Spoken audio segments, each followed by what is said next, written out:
Yeah. Shine, shine. It's what it is. Holy hip hop. Hebrew, stand up. It's what it is. Yeshua is the savior, here to save ya. And YHWH, that is the creator. Hashatan, time is up for deceiving. His people opening up to really receive him. Yeshua is the savior, here to save ya. And YHWH, that is the creator. Hashatan, time is up for deceiving. His people opening up to really receive him. Tossed to and fro, had nowhere to go. One knew for sure, said I know where to go. Heart was so heavy and my head hung low. Laden with burden, my spirit man was broke. Took me by the hand to the ancient path. This route I was on, I never taken that. And I was taken aback because it was the Basora that led me on my spiritual journey to Torah. Now on my road to recovery, so many hidden things now I'm discovering. My ancestors, all the chosen people. B'nai Yisrael, we are the Hebrews. Taking up my state and I'm killing the flesh. Letting God into truth by Ruach HaKodesh. Now when all manifest, I serve him alone. The only one on the throne, and with his blood I'm atoned. Yeshua is the savior, here to save ya. And YHWH, that is the creator. Hashatan, time is up for deceiving. His people opening up to really receive him. Yeshua is the savior, here to save ya. And YHWH, that is the creator. Hashatan, time is up for deceiving. His people opening up to really receive him. He named my Torah Umanayim Shevet Ahim Gam Yahad Yahweh Eloheinu Echad Ve'Yahad Te'e Yahweh Eloheka Be'kol Avavcha U'B'kol Hasheka. Cause he'll accept ya if you accept the Habari and know Yehuda holds the scepter. Ko Amar Heshaliach Shemon Kefa Panim Ya Elohim is no respecter. Respect the fact that faith without works is dead. And the daily bread is how the word is fed. Torah, the foundation where my feet is planted. Be obedient to all the statutes and commandments. Zakor et Yom HaShabbat L'Kadesho B'Moed Yahweh Asher Tikreu. Walk the faith of Abraham to the day that I sleep. In the New Jerusalem is where we meet. Yeshua is the savior, here to save ya. And YHWH, that is the creator. Hashatan, time is up for deceiving. His people opening up to really receive him. Yeshua is the savior, here to save ya. And YHWH, that is the creator. Hashatan, time is up for deceiving. His people opening up to really receive him. Yeshua is the savior, here to save ya. And YHWH, that is the creator. Hashatan, time is up for deceiving. His people opening up to really receive him. Yeshua is the savior, here to save ya. And YHWH, that is the creator. Hashatan, time is up for deceiving. His people opening up to really receive him.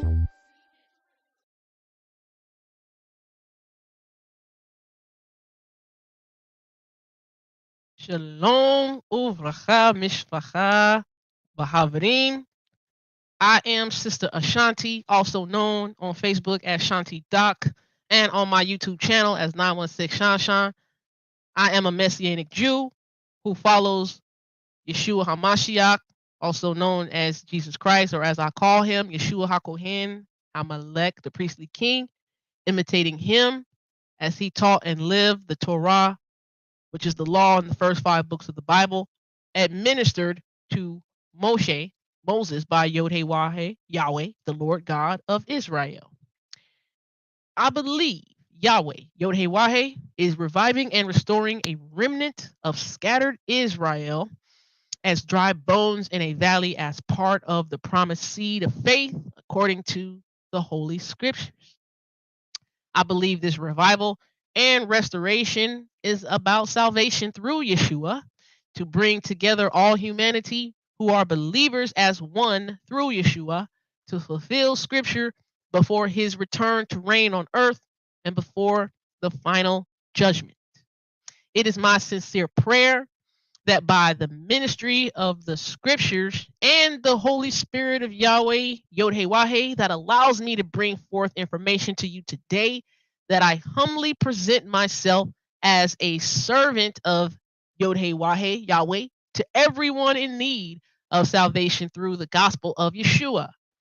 On this platform, I will be teaching or discussing Scripture, history that corroborates it, and other relevant issues.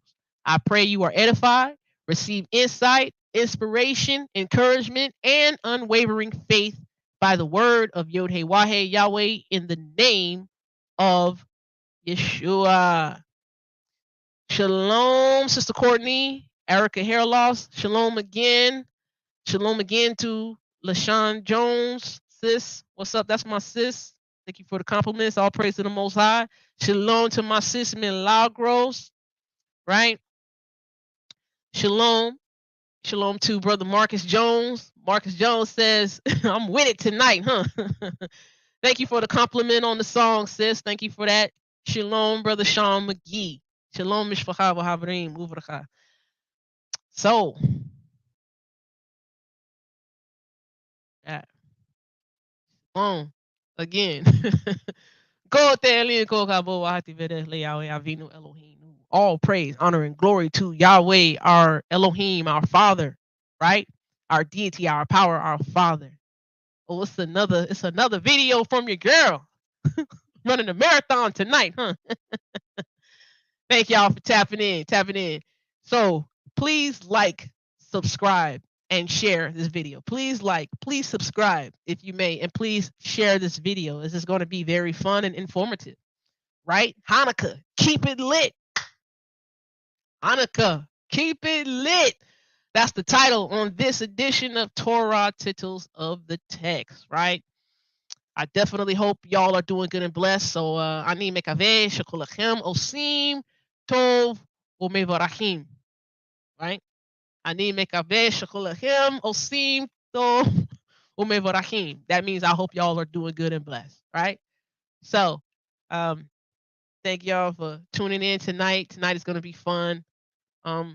Going to talk about Hanukkah, why I celebrate it, what it's all about, the story of it. We're going to talk about the elements that go with it, how you make it not seem like you're celebrating Christmas and all that stuff.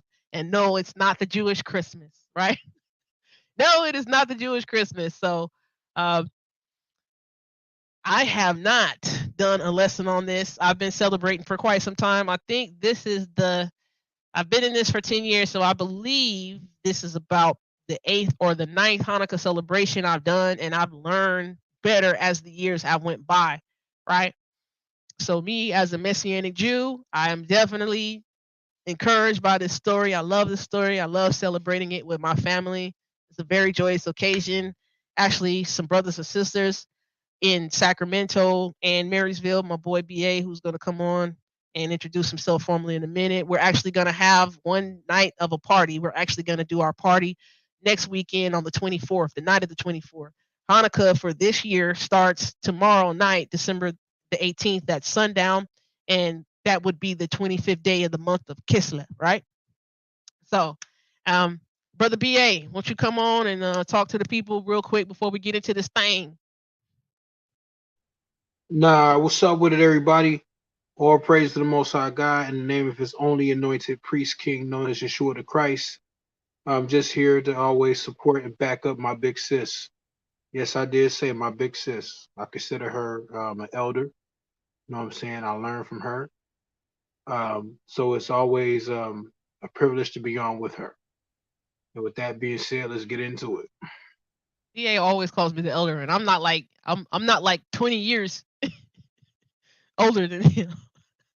I'm probably only like about 6, 7, 8, something like that. BA, I'm 43. Yeah, and it's not necessarily your age. Right. It's your conduct and behavior and mannerisms. That's what makes a person an elder. Yeah, age somewhat, but it's more so of your conduct, your mannerisms, and your behavior. And you always bring integrity to the table. So that's why I consider you an elder. That's why. That's what's up, BA. All praise to the Most High for that. Thank you. I consider you my brother. Definitely. A lot of people think we're biologically brother and sister. That's how cool our relationship is, huh? Everybody thinks we're truly blood related. Everybody thinks that. That's crazy, but that just shows how close we are. That's just Right. Yeah. Yep. I appreciate the relationship. It's a good one. I can always count on BA to be there to support me in everything I do. I mean, uplift me, encourage me, even correct me when I'm off track. You know what I'm talking about? My bro does that. Hey, shalom, Mr. Orthodox Moore and his princess. That's his princess. That's my sis Natasha, right? think I think that's her. I be forgetting the people telling me who they are. That's Amanda. That's Amanda. Oh, that's Amanda. No, yeah, that's Amanda. Okay, Sister Natasha, somebody else. Yep, you right. Cause she told me that. Cause I be forgetting. What up, Sis Mandy? Sister Mandy, his princess. Okay, yep. See, thank you.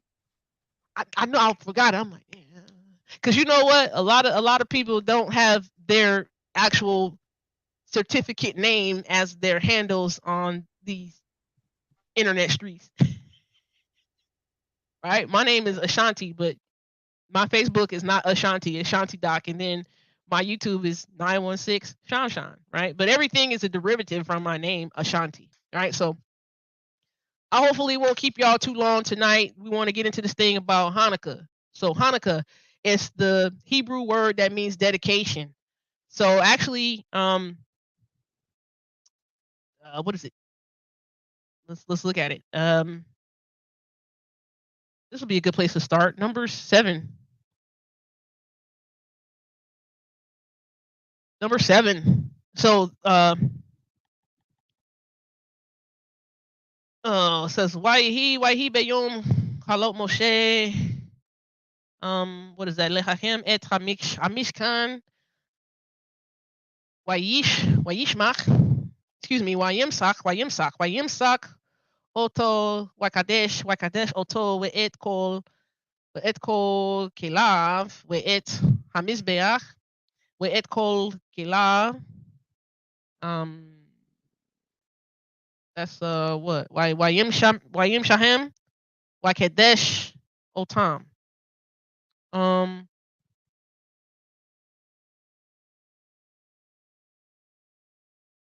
I think, did I go to the wrong verse?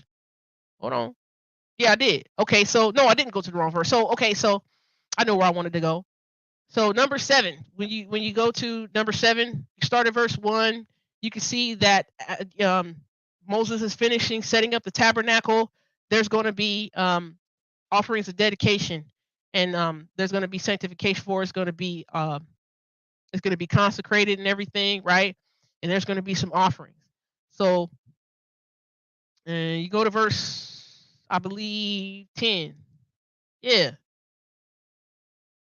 So Wayakrivu Hanesiim et Hanukat Hamizbeach Beyom Himashak Oto Wayakrivu Hanesiim et Korbanam Lifnei Hamizbeach. So that is, and he brought forth, or he offered near the leaders. So the leaders offered near the Hanukkah. Woo! The Hanukkah. Leaders offered up the Hanukkah of the Mizbeach, the altar in the day in Mashach when it was anointed, and they offered the leaders the offerings, korbanam, the offerings lifnei before Hamizbeach, the altar. So you guys heard the word Hanukkah?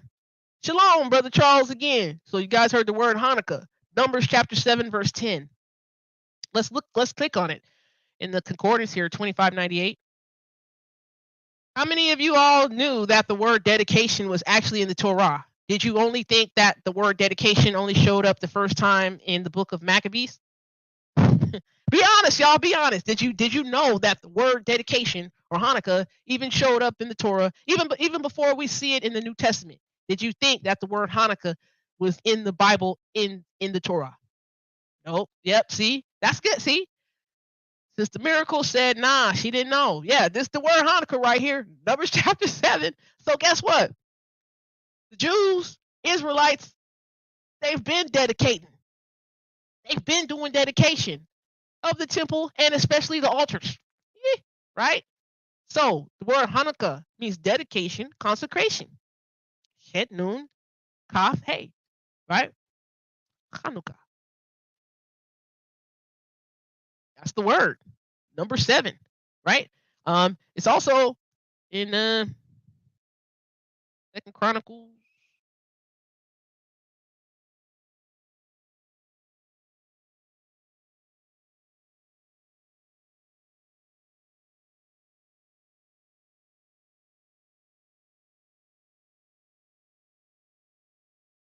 Let's see.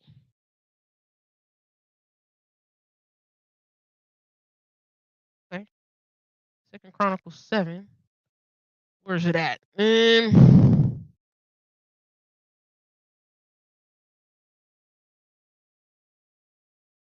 It's let me see. 2nd Chronicles 7, somewhere in here.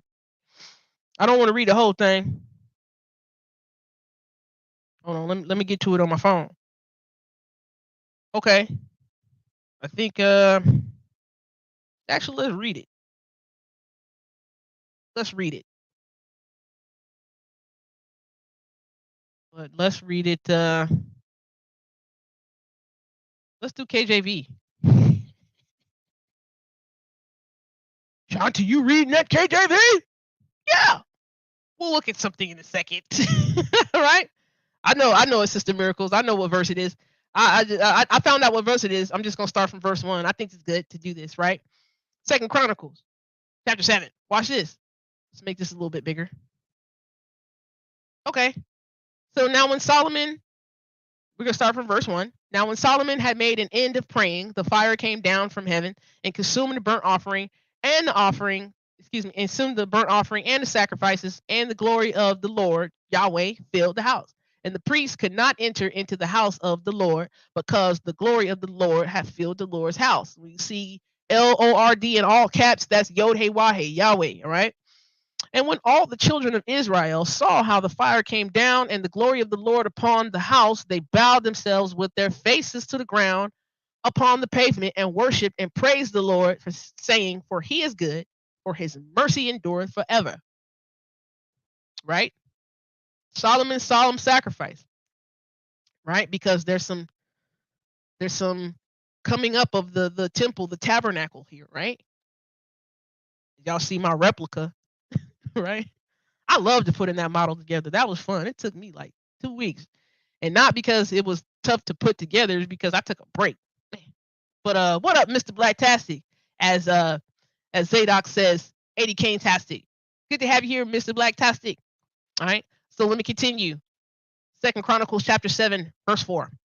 Then the king and all the people offer sacrifices before the Lord. And King Solomon offered a sacrifice of 20 and 2,000 oxen and 120,000 sheep. So the king and all the people dedicated the house of God. So the king and all the people dedicated the house of God. And the priests waited on their offices, the Levites also with instruments of music of the Lord, which David the king had made to praise the Lord, because his mercy endureth forever. When David praised by their ministry, and the priests sounded trumpets before them, and all Israel stood. Right? So this what was that? Verse what verse was that? 7?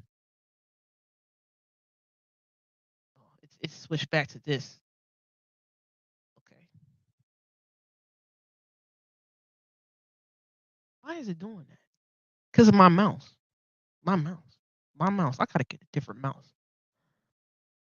So, when Solomon finished praying, right, fire came down, right? Fire came down, Mehashamayim, with Tokal, and ate it up, consumed it. Allah, the burnt offering, Wehazbahim, right? Wehazbahim, and the sacrifices, Kavod, right? Y'all be hearing me saying Kabod, the glory, right? And the glory of Yahweh filled the temple, right? What you laughing at, sis? What you laughing at, sis? Sis Mandy? Did I go to the right verse? Oh. No, what verse was that? What verse did I want to go to, BA?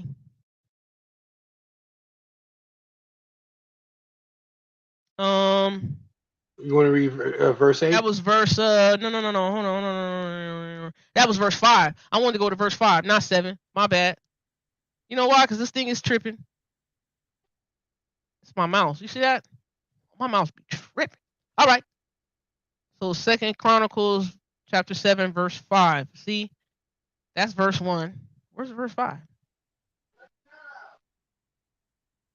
Come on, man.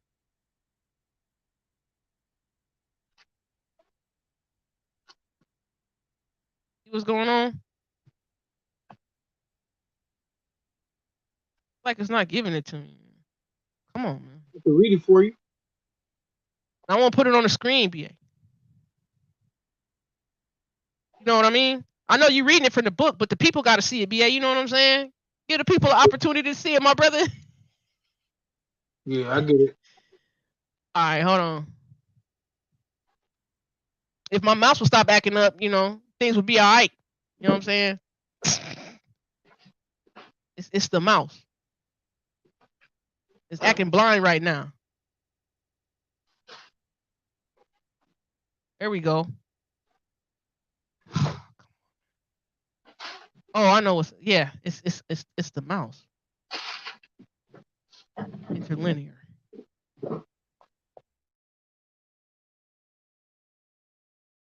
Hold on, y'all.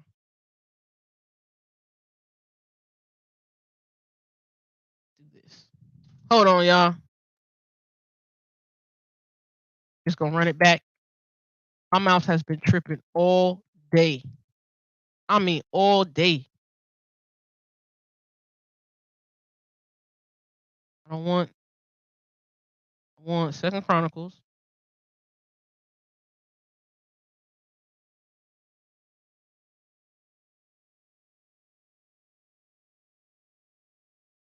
All right. 2 Chronicles chapter 7. Okay, cool. It's only gonna give me interlinear. Right?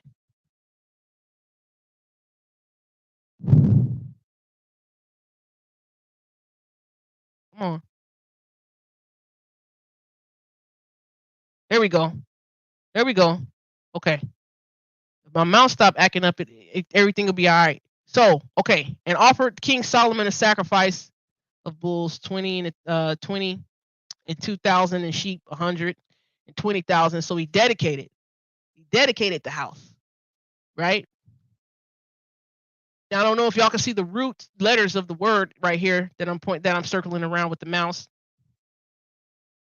YHWH. YHWH, right? So the root word, the letters that make it up is Het, Nun, Kof, right? Het, Nun, and Kof. What do you think that spells? Hanak. That's the root word of Hanukkah, right? So to dedicate is Hanak. Dedication, Hanukkah, right? So let's go back. So go back to the KJV, right? Read verse 5. Let's go to verse 6, right? So we already read verse 6. So verse 7. Moreover, Solomon hollowed the middle of the court that was before the house of the Lord, for there he offered burnt offerings and the fat of the peace offerings, because the brazen altar which Solomon had made was not able to receive the burnt offerings and the meat offerings and the fat. Right? Verse 8 and 9. This is it. The feast of dedication, it says, right? Also at the same time, Solomon kept the feast 7 days, and all Israel with him, a very great congregation, from the entering in of Hamath unto the river of Egypt. And in the 8th day, they made a solemn assembly, for they kept the dedication of the altar 7 days, and the feast 7 days. And on the 23rd day of the 7th month, he sent the people away into their tents, glad and merry in heart, for the goodness that the Lord had showed unto David and to Solomon and to Israel his people. Right? Oh, we can't see you sharing? Okay, hold on. Thank you for saying that, sis. Because guess what? My bro BA, he's supposed to keep me on point. My bro BA is supposed to let me know, hey, Shanti, you're not sharing the screen. Thank you, sis. All right. So let's just kick this right here. Let me read that again. 2 Chronicles chapter 7, verse 8 and 9. Did you see when I was sharing the screen when I was sharing the Hebrew?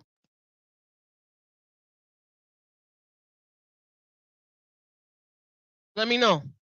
Yes, this would be tabernacles. This would be tabernacles. So there's a dedication of an altar, right, during tabernacles, right? So keep that in mind, right? So also at the same time, Solomon kept the feast 7 days, and all Israel with him, a very great congregation, from the entering in of Hamath unto the river of Egypt. And in the 8th day they made a solemn assembly, for they kept the dedication of the altar 7 days and the feast 7 days, right? So dedication. Let's look at this word dedication here, right? So we're going to go to the interlinear, verse 9.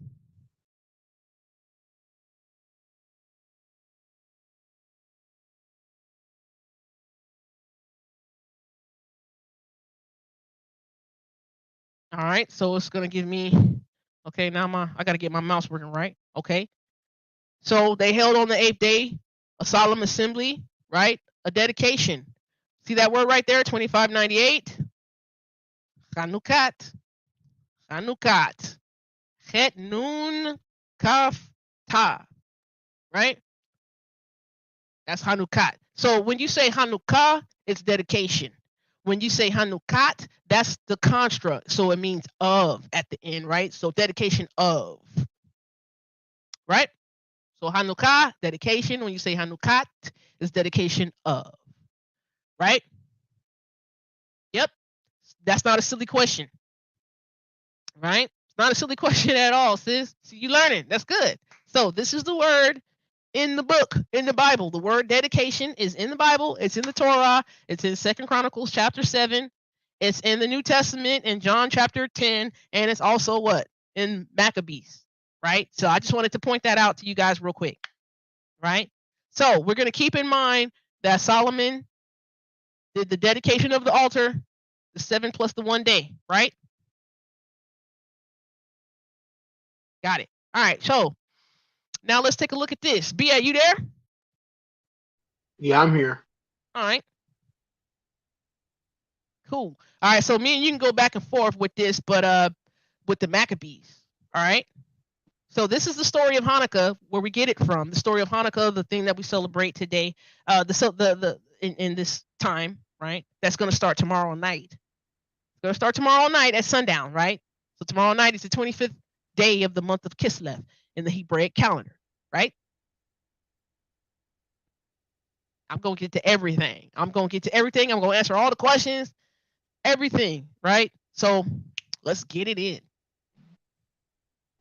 So, I'm going to be taking some note from what I have highlighted here in my Apocrypha.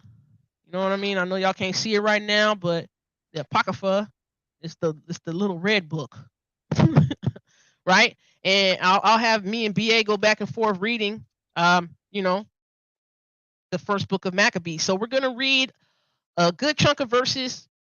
First book of Maccabees, chapter 1, chapter 2, chapter 3, and chapter 4. Right? All right. So,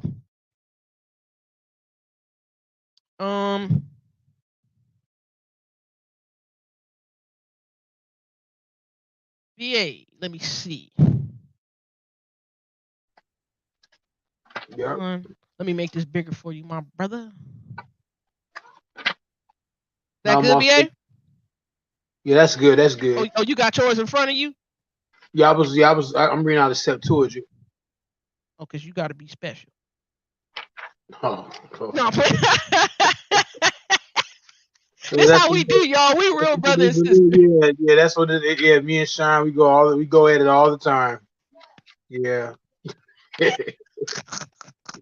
I do that. I should have known that was coming. Because you a standout guy, BA. You know what I'm saying? You be like, yeah, sis, I got my stuff right here.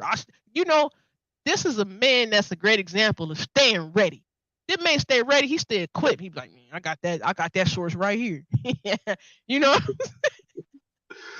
So you want to read the first verses? Yeah. Let me tell you what to read here. I gotta get my phone right. It's crazy. Okay. Read verses.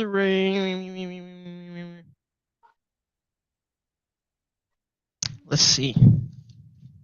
Read verses. Read verses 1 to 10 real quick. Yeah, go ahead. We're gonna read a good. We're gonna read a good chunk. But go ahead. And it happened after that Alexander, the son of Philip the Macedonian, who came up out of the land of Chittim.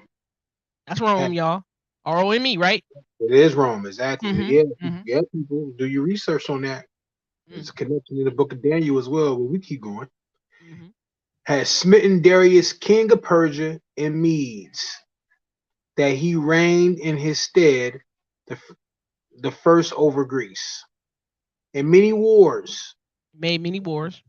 and made many wars, and won many strongholds, and slew the kings of the earth. Go up a little bit. Thank you. Mm-hmm. And went through the ends of the earth, and took spoils of many nations, insomuch that the earth was quiet before him. Whereupon he was exalted, and his heart was lifted up. And he gathered a mighty strong host, and ruled over countries, and nations, and kings, who became tributaries to him, unto him. Mm-hmm. Mm-hmm. And after these things he fell sick, and perceived that he should die. Wherefore he called his servants, such were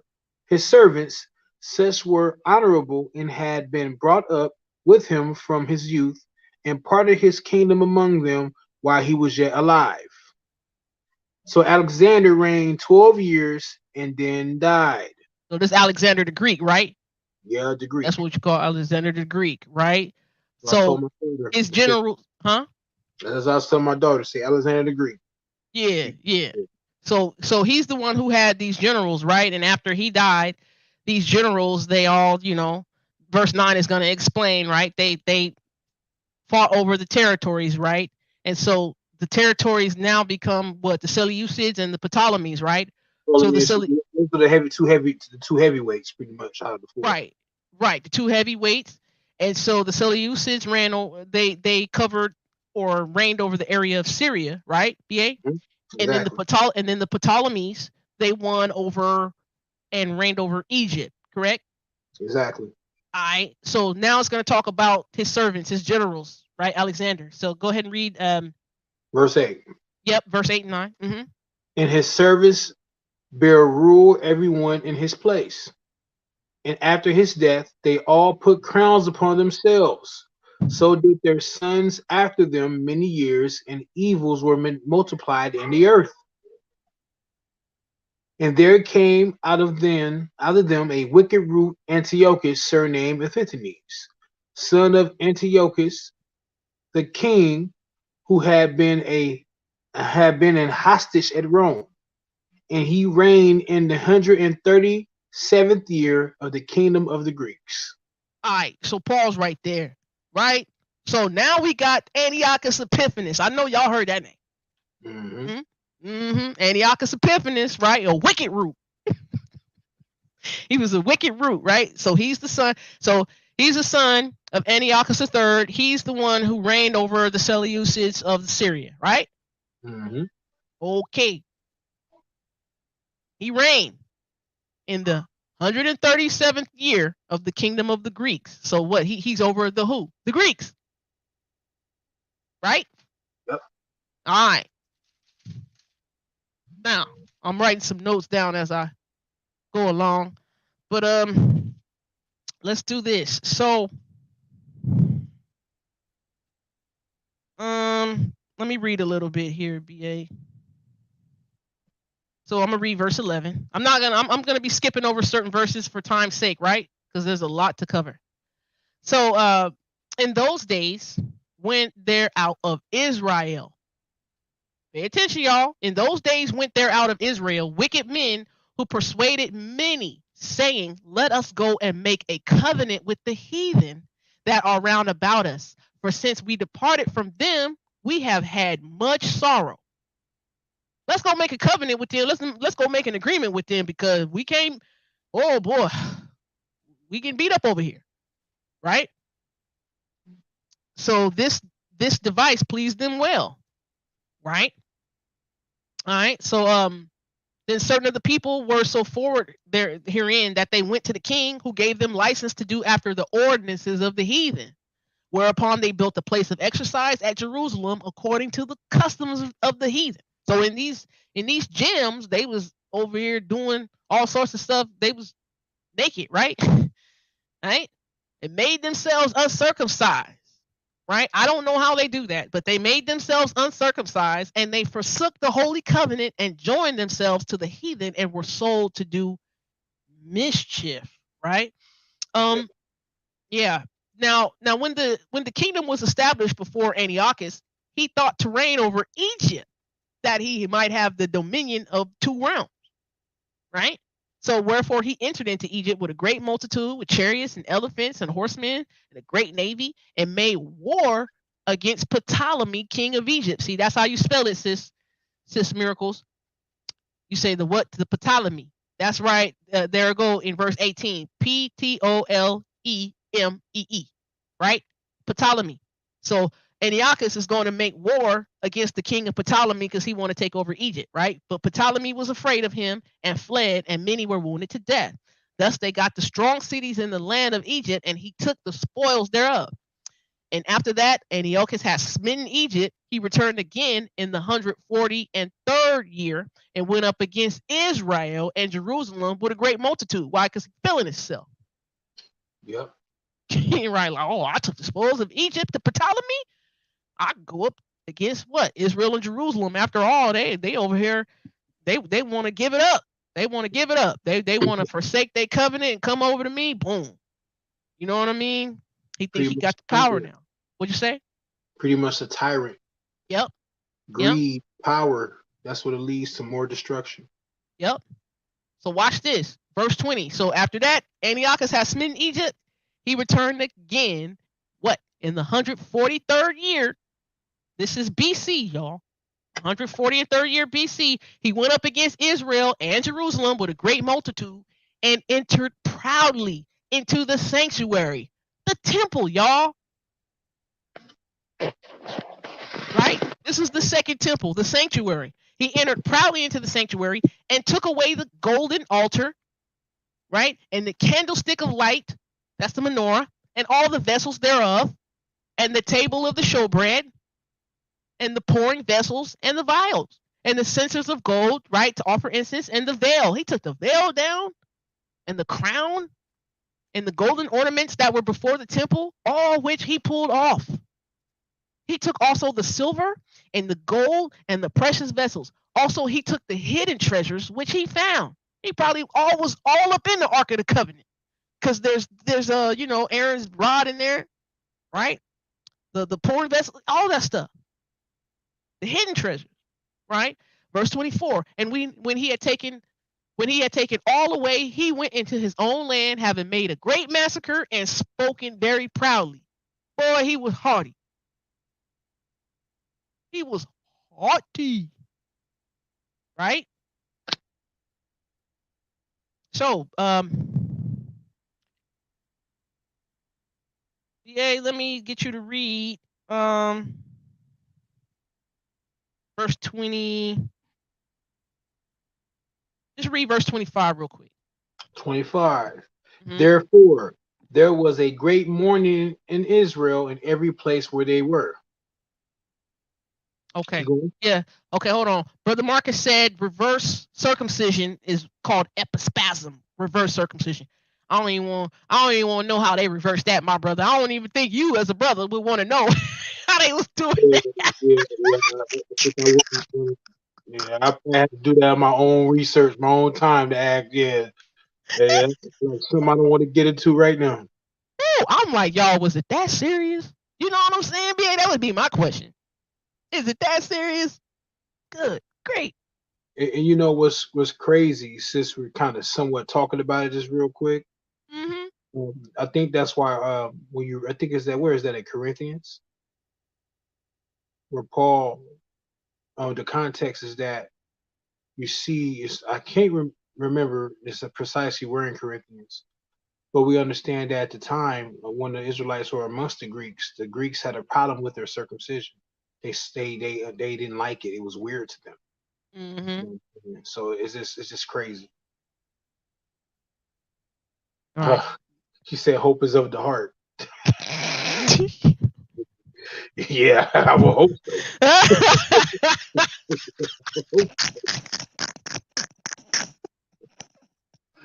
Yeah, That's what it's really supposed to be.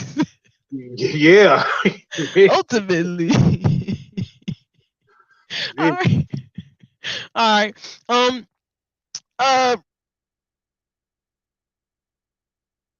Start at verse 29 and read a little bit, BA. I'll tell you where to stop.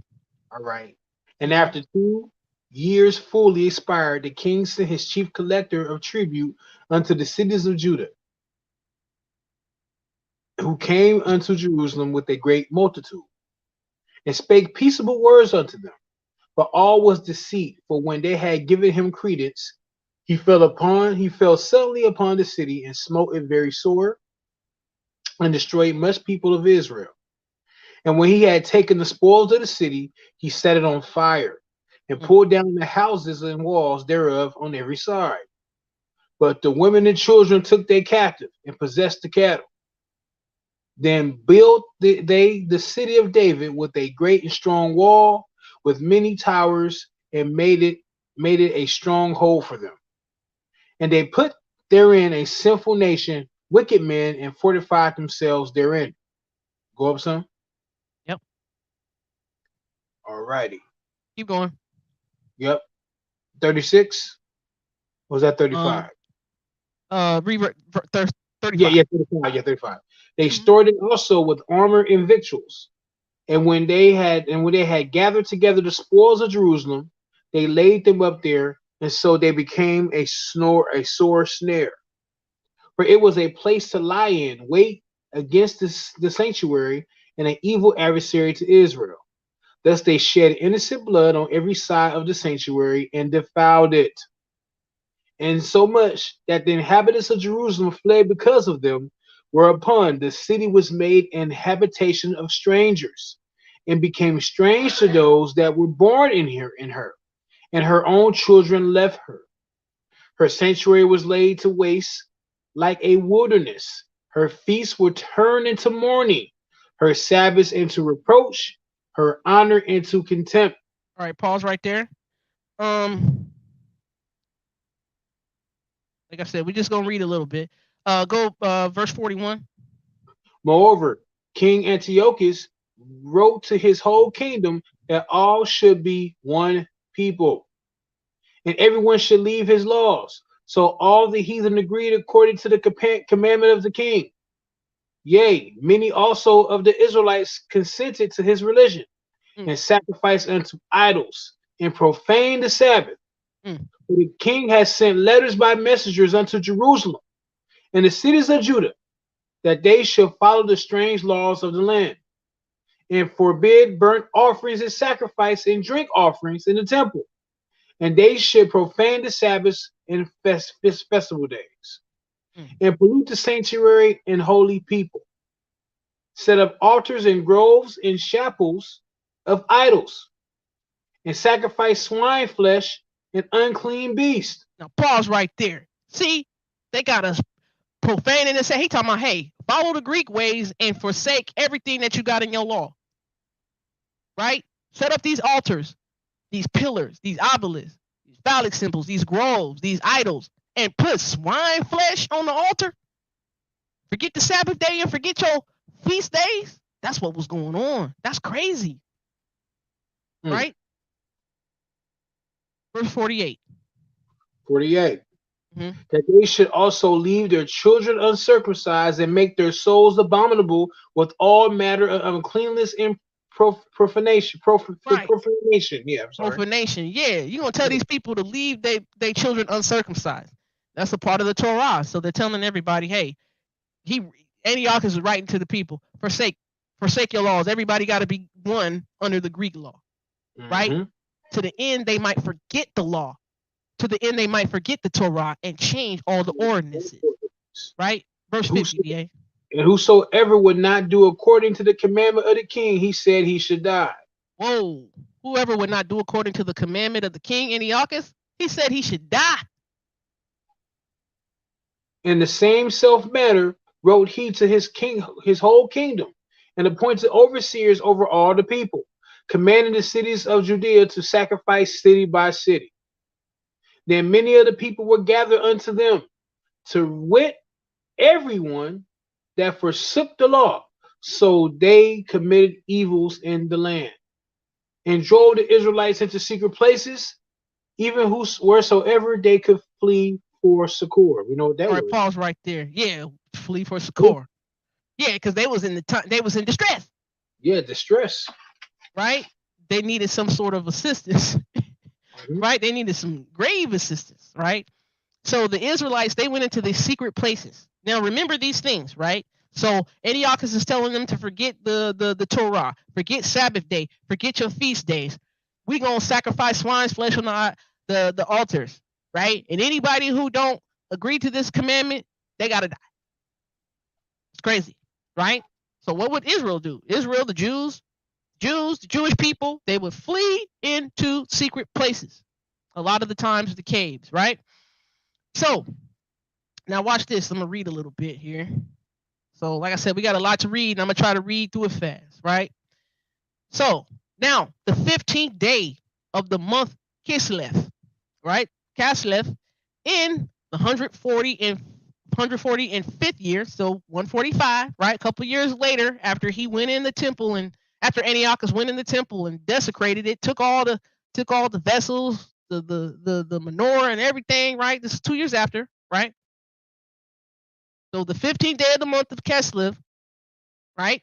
They set up the abomination of desolation upon the altar and builded idol altars throughout the cities of Judah on every side. What do?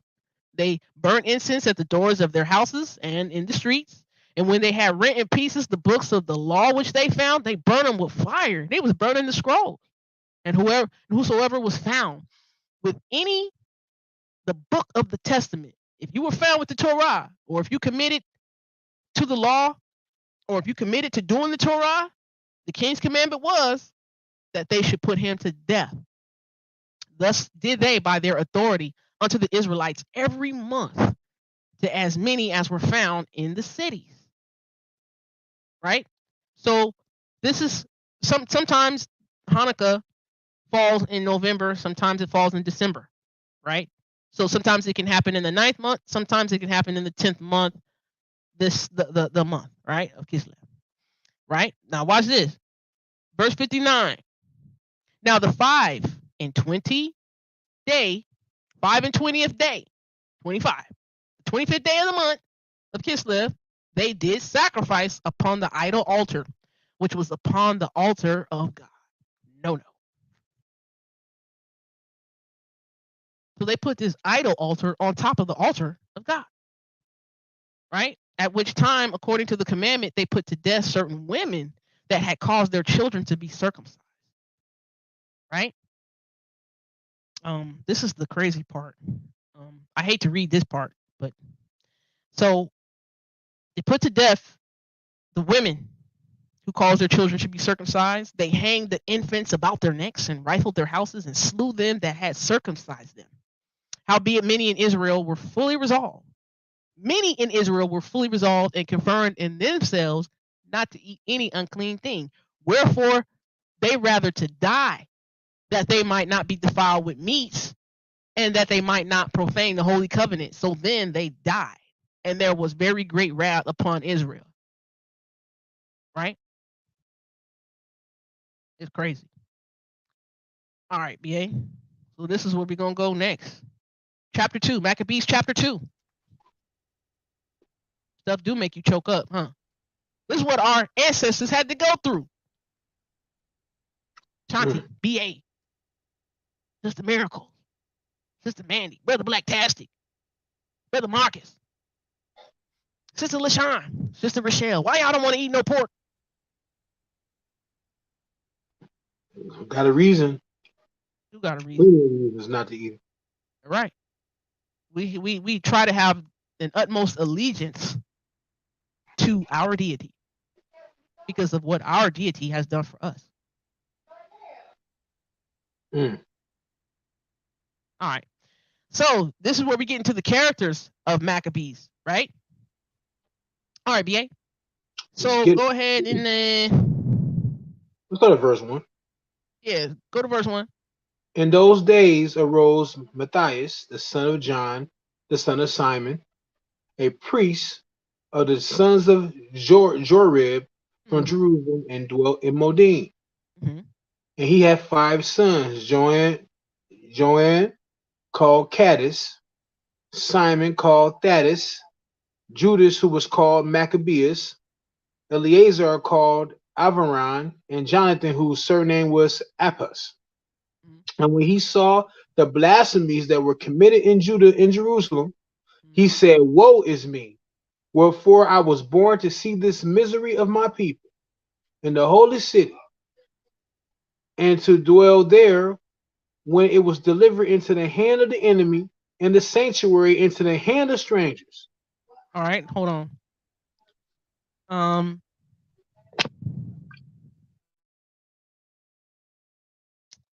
Keep going. Verse 9. No. Verse 8. Verse 8. Go ahead. Verse 8.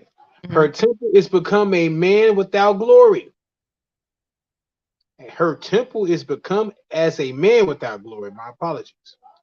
Her glorious vessels are carried away into captivity. Her infants are slain in the streets.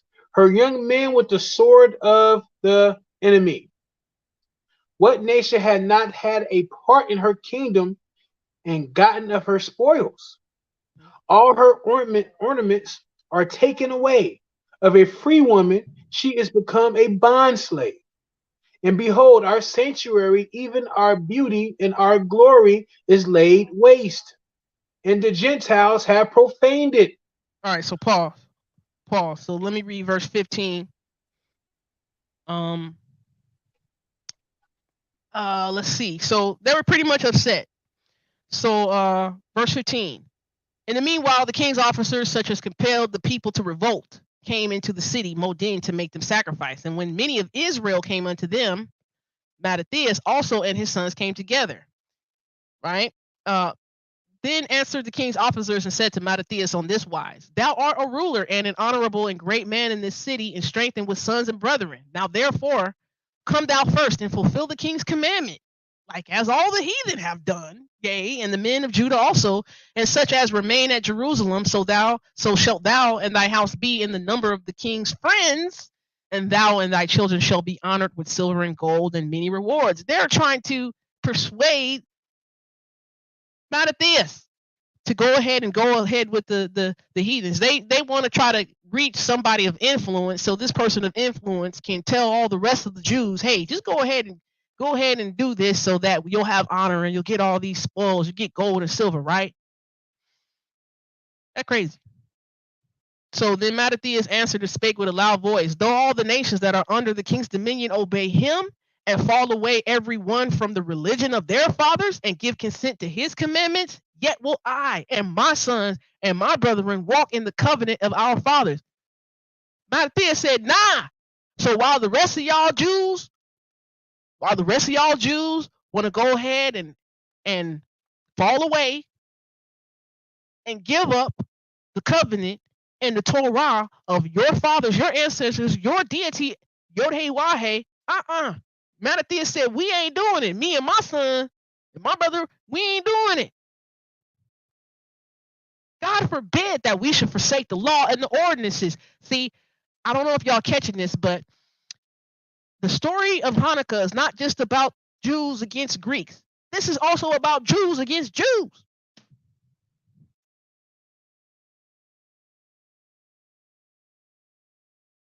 It is also about Jews against Jews.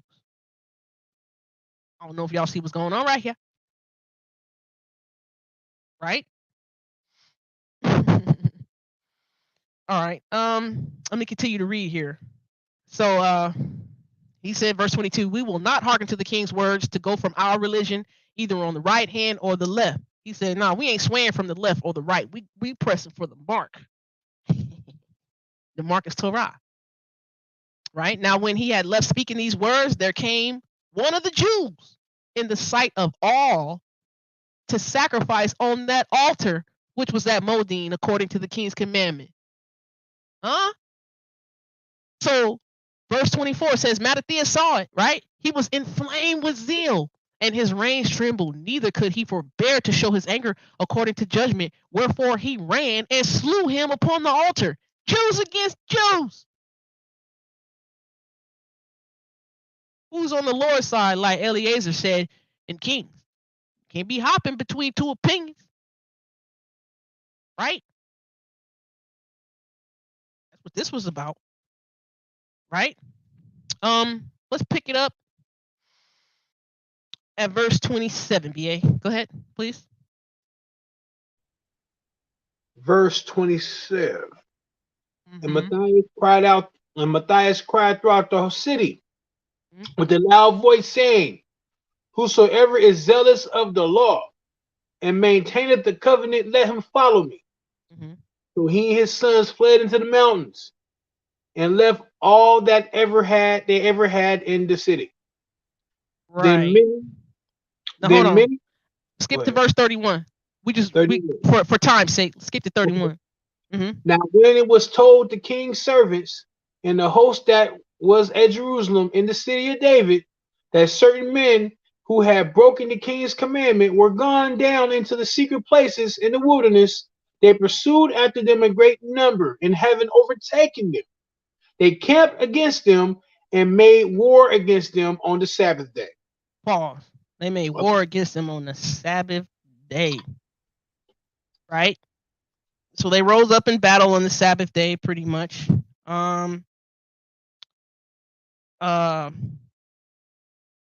One of them said to another, let me see. Let's go down a little bit. One of them said to another, if we all do as our brethren have done and fight not for our lives and laws against the heathen, they will now quickly root us out of the earth. Right? Go ahead, pick it up, BA. Verse 41. Verse 41. Mm-hmm. Hold on for a second. You over there eating? I'll read. No, Go ahead. It's 41. At that time, therefore, they decree, saying, Whosoever shall come to make battle with us on the Sabbath day, we will fight against him. Neither will we die all, as our brethren that were murdered in the secret places. In the secret places. Is that an M? Yeah. Yep. Mm-hmm. Then came there unto a company of Assyrians, who were mighty men of Israel, even all such as were voluntary, devoted unto the law. So who were the Assyrians, BA? Assyrians. Yep, you know this. Yeah. Mm-hmm. Hasidim. Yeah, they became the Pharisees. There you go. Say that again for the people. Say that again for the people. Yeah, the Hasidim and the Assyrians eventually turned into what you now have in the New Testament, the Pharisees. There you go. Zealous for the law, devoted to the law, right? Yes, sir. Yes, ma'am. There you go.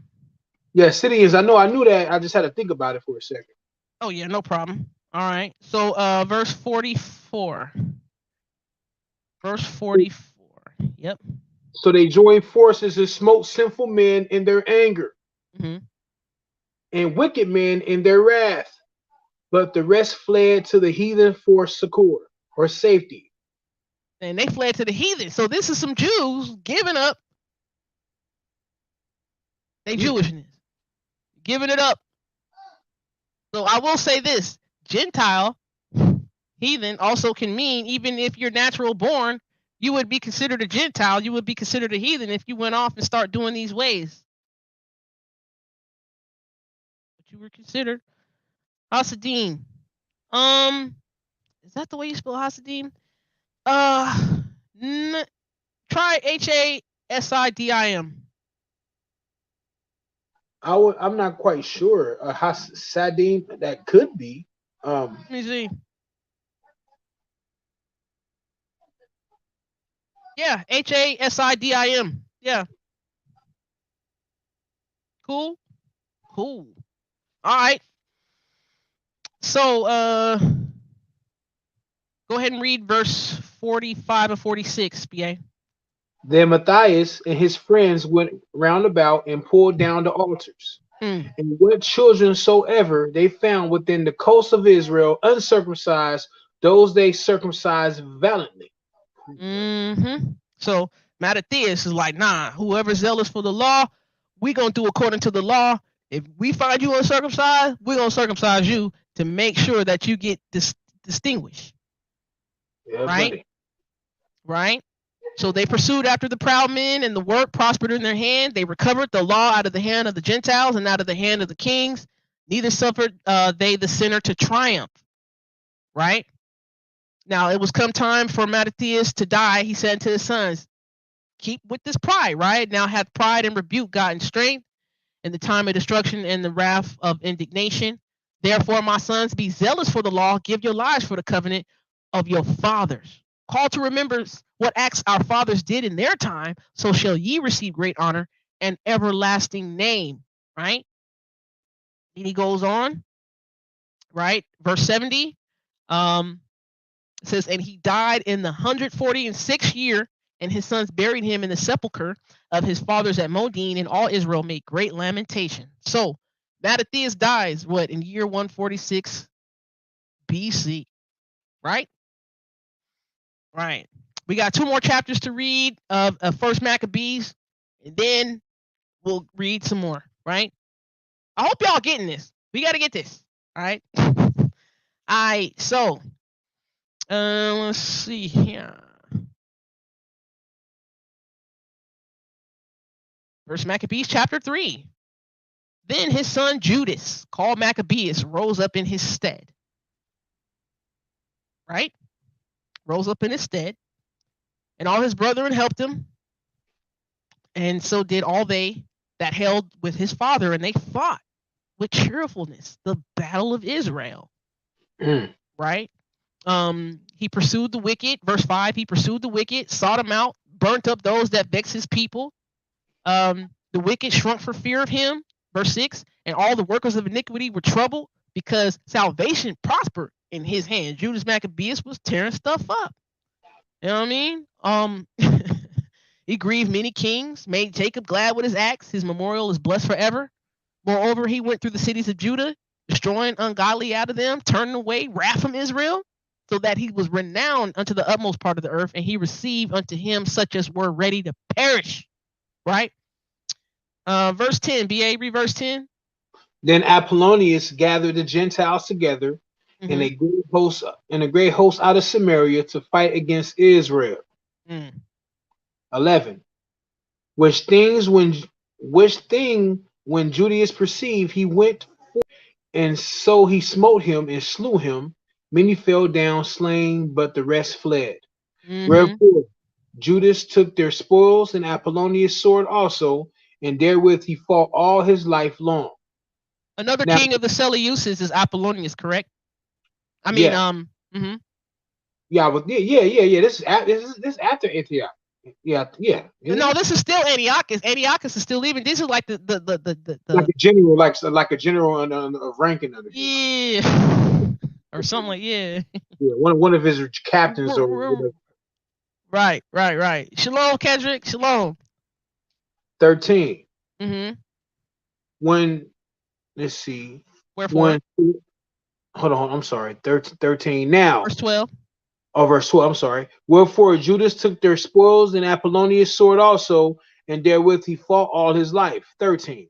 Now with Saron, a prince of the army of Syria, heard say that Judas had gathered unto him a multitude and company of the faithful to go out with him to war.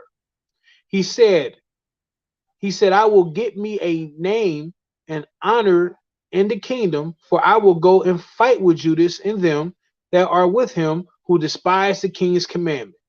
15.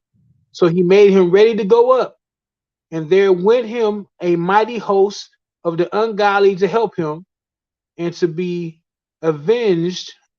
Can you go up a little bit? Because that's, yeah, thank you. To be avenged of the children of Israel.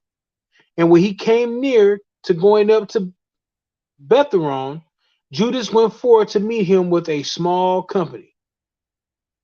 And when they saw the host coming to meet them, said unto Judas, how shall we be able being so few to fight against a great multitude so strong, seeing we are ready to faint with fasting all this day?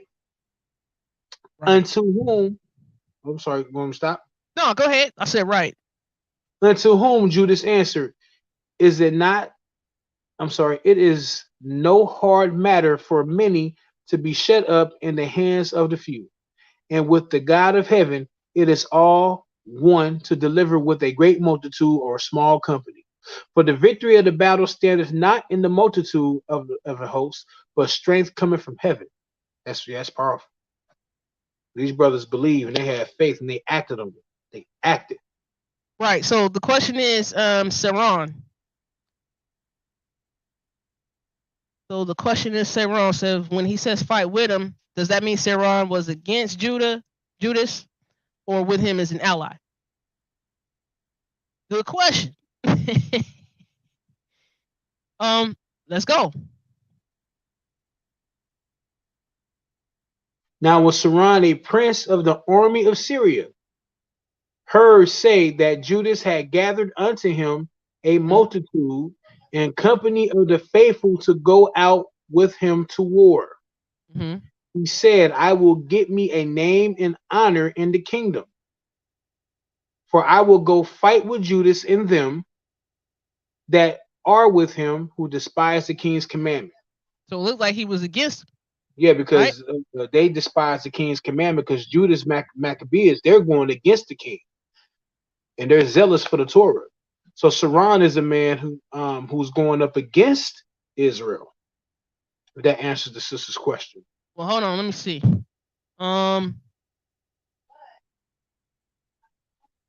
Yeah. Yeah, I know the wording can. Yeah, the wording can kind of do it. Yeah. So it looks like he was against. So he got overthrown, right? Yeah. Verse. We're gonna read it. Verse 17. No, 9. We're at 19. Mm-hmm. Let's read 20. They Mm-hmm. come against us in as much pride and iniquity to destroy us and our wives and children to spoil us. But we fight for our lives and our laws. Wherefore the Lord himself will overthrow them before your face. And as for you, be ye not afraid of them. Now, as soon as he left off speaking, he leaped suddenly upon them, and so Saran and his host was overthrown before him. All right. So we're gonna skip a little bit, right? So we just letting it be known, Judas Maccabees. Judas Maccabees has a name. You know what I mean? He's definitely got a name. So verse 25. Then began the fear of Judas and his brethren, and an exceeding great dread to fall upon the nations round about him. Right? Insomuch as his fame came unto the king, and all nations talked of the battles of Judas. So when Antiochus heard these things, he was full of indignation. He was hot. He was bothered. He was hot and bothered. Right? Right? Wherefore Antiochus, right, he sent and gathered together all the forces of his realm, even a very strong army. He like, man, we gotta do something about this cat. You know what I'm saying? We gotta do something about this cat. He out of line. He out of pocket. You know what I'm saying? Wait a minute. He think he doing something. Okay. He think he doing something. I'm gonna gather up all these people. I'm gonna gather up all these people, all these forces. Right? So let me see. I wanna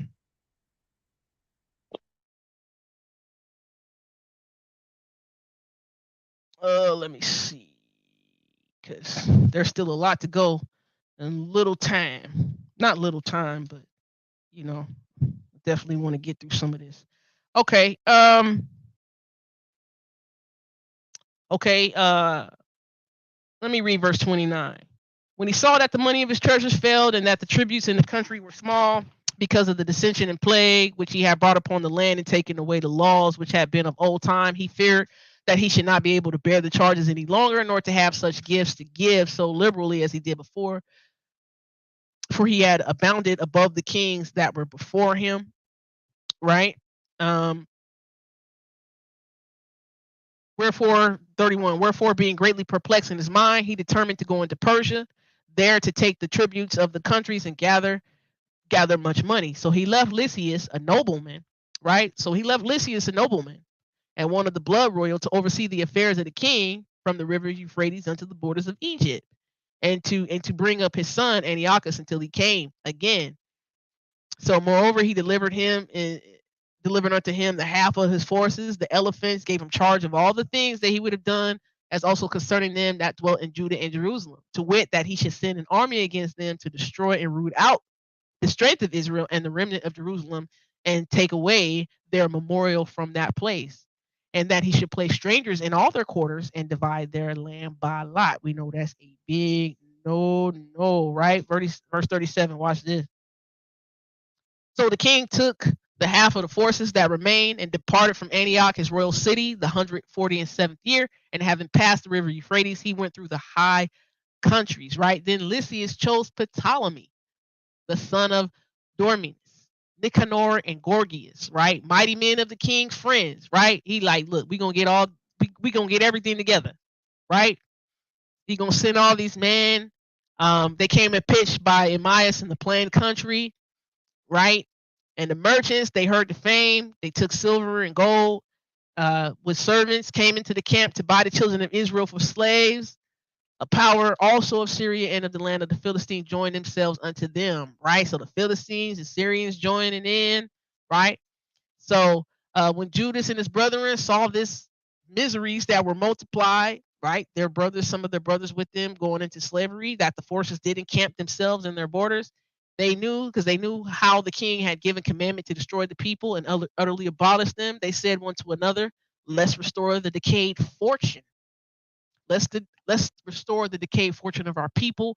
Let us fight for our people and the sanctuary, right? It says, let's fight for the people and the sanctuary, right? So they got ready for battle. Jerusalem was as a wilderness at that time, pretty much trodden down, right? 46, wherefore the Israelites assembled themselves together and came to Mizpah over against Jerusalem, for Mizpah was the place where they prayed aforetime in Israel, right? Then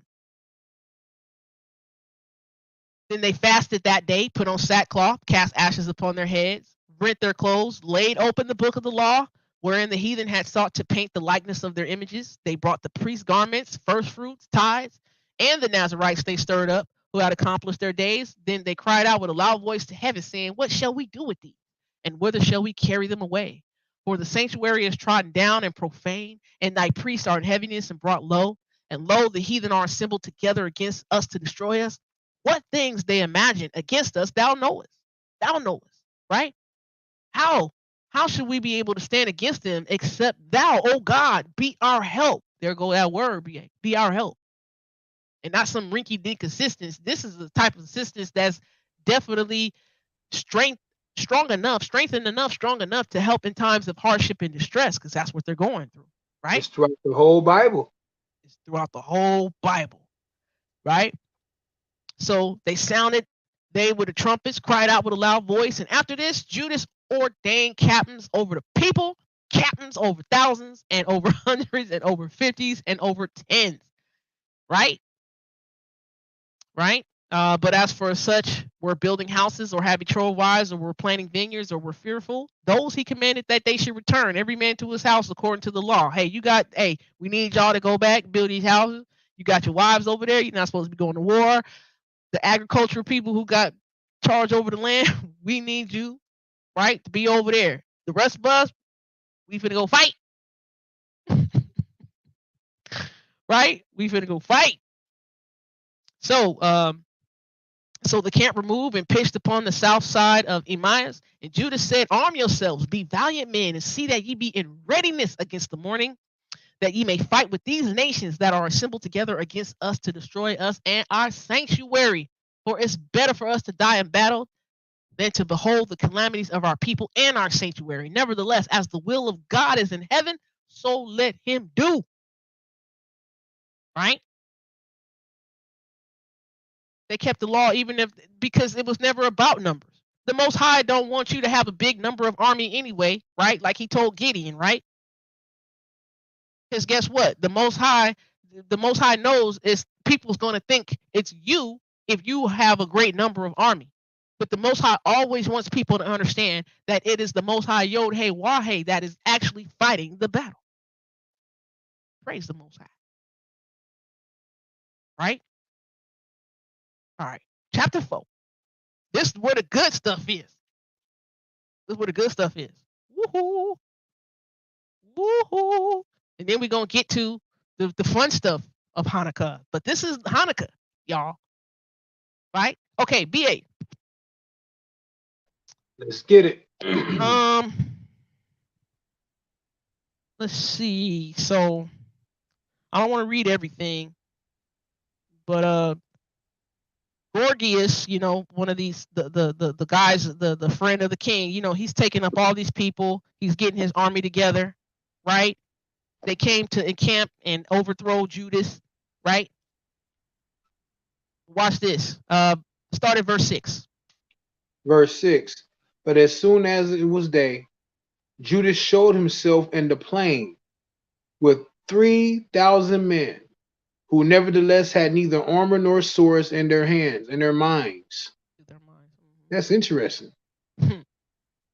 And they saw the camp of the heathen, that it was strong and well harnessed, and could pass round about with horsemen. And these were these were experts of war. Then said Judas to the men that were with him, fear ye not their multitude, neither ye be afraid of their assault. Remember how our fathers were delivered in the Red Sea, Come on, when Pharaoh pursued them with an army.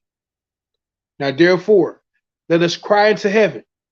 If peradventure Yahweh will have mercy on us, and remember the covenant of our fathers, and destroy this host before our face this day, that all the heathen may know that there is one who delivereth and saveth Israel. Now come on. Delivereth. Come on. Right. And saveth Israel. Right? YHWH. So these strangers, these Gentiles, these nations, they lift up their eyes. They went out to battle. Judas sounded with the trumpets, right? They joined in the battle. The heathen was they was discomfited. They fled into the plain. Right? They fled into the plain. They were pursued. Right? They were pursued. They were slain with the sword. All the way to Gezerah, the plains of Idumea, Azotus, Jamnia, right? Y'all heard of these places, right? So this done, Judas returned again with his host from pursuing them, and said to the people, be not greedy of the spoil, inasmuch as there is a battle before us, right? There's a battle before us, right? So read verse 19. 19. As Judas was yet speaking these words, there appeared a part of them looking out of the mountain. So when they perceived that the Jews had put their hosts to flight, and were burning the tents for the smoke that was seen, declared what was done. When therefore they perceived these things, they were sore afraid, and seeing also the host of Judas in the plain ready to fight, they fled everyone into the land of strangers. Right. Did Judas return to spoil the tents, where they got as much gold and silver and blue silk and purple of the sea and great riches. Ain't that right? something? What they do, verse 24. What they do after that? Therefore, after this, they went home and sung a song of thanksgiving and praised the Lord in heaven, because it is good, because his mercy endureth forever. Thus Israel had a great deliverance that day. They had a great deliverance that day. Now all the strangers that had escaped came and told Lysis what had happened, who when he had heard thereof was confounded and discouraged, because neither such thing as he were done unto Israel, nor such things as the king commanded him were come to pass. The next year, therefore, following Lysis gathered together threescore thousand choice men on foot, afoot, and 5,000 horsemen, that he may subdue them. So he gonna try again, right? He's gonna try again. He gonna He's gonna try. get the power of Israel now. Gorgias Gorgias couldn't get Judas, so there's gonna be a trying again from Lysias, right? Lysias, he think he gonna do it. He think he gonna take down Judas, right? Yep. Go ahead, BA. Verse 29. So they came into Idumea and pitched their tents at Bessara, and Judas met them with 10,000 men. And when he saw that the mighty army, he prayed and said, Bless, O thou Savior of Israel, who didst quell the violence of the mighty man by the hand of thy servant David, and gave us the host of strangers into the hands of Jonathan the son of Saul and his arm bearers.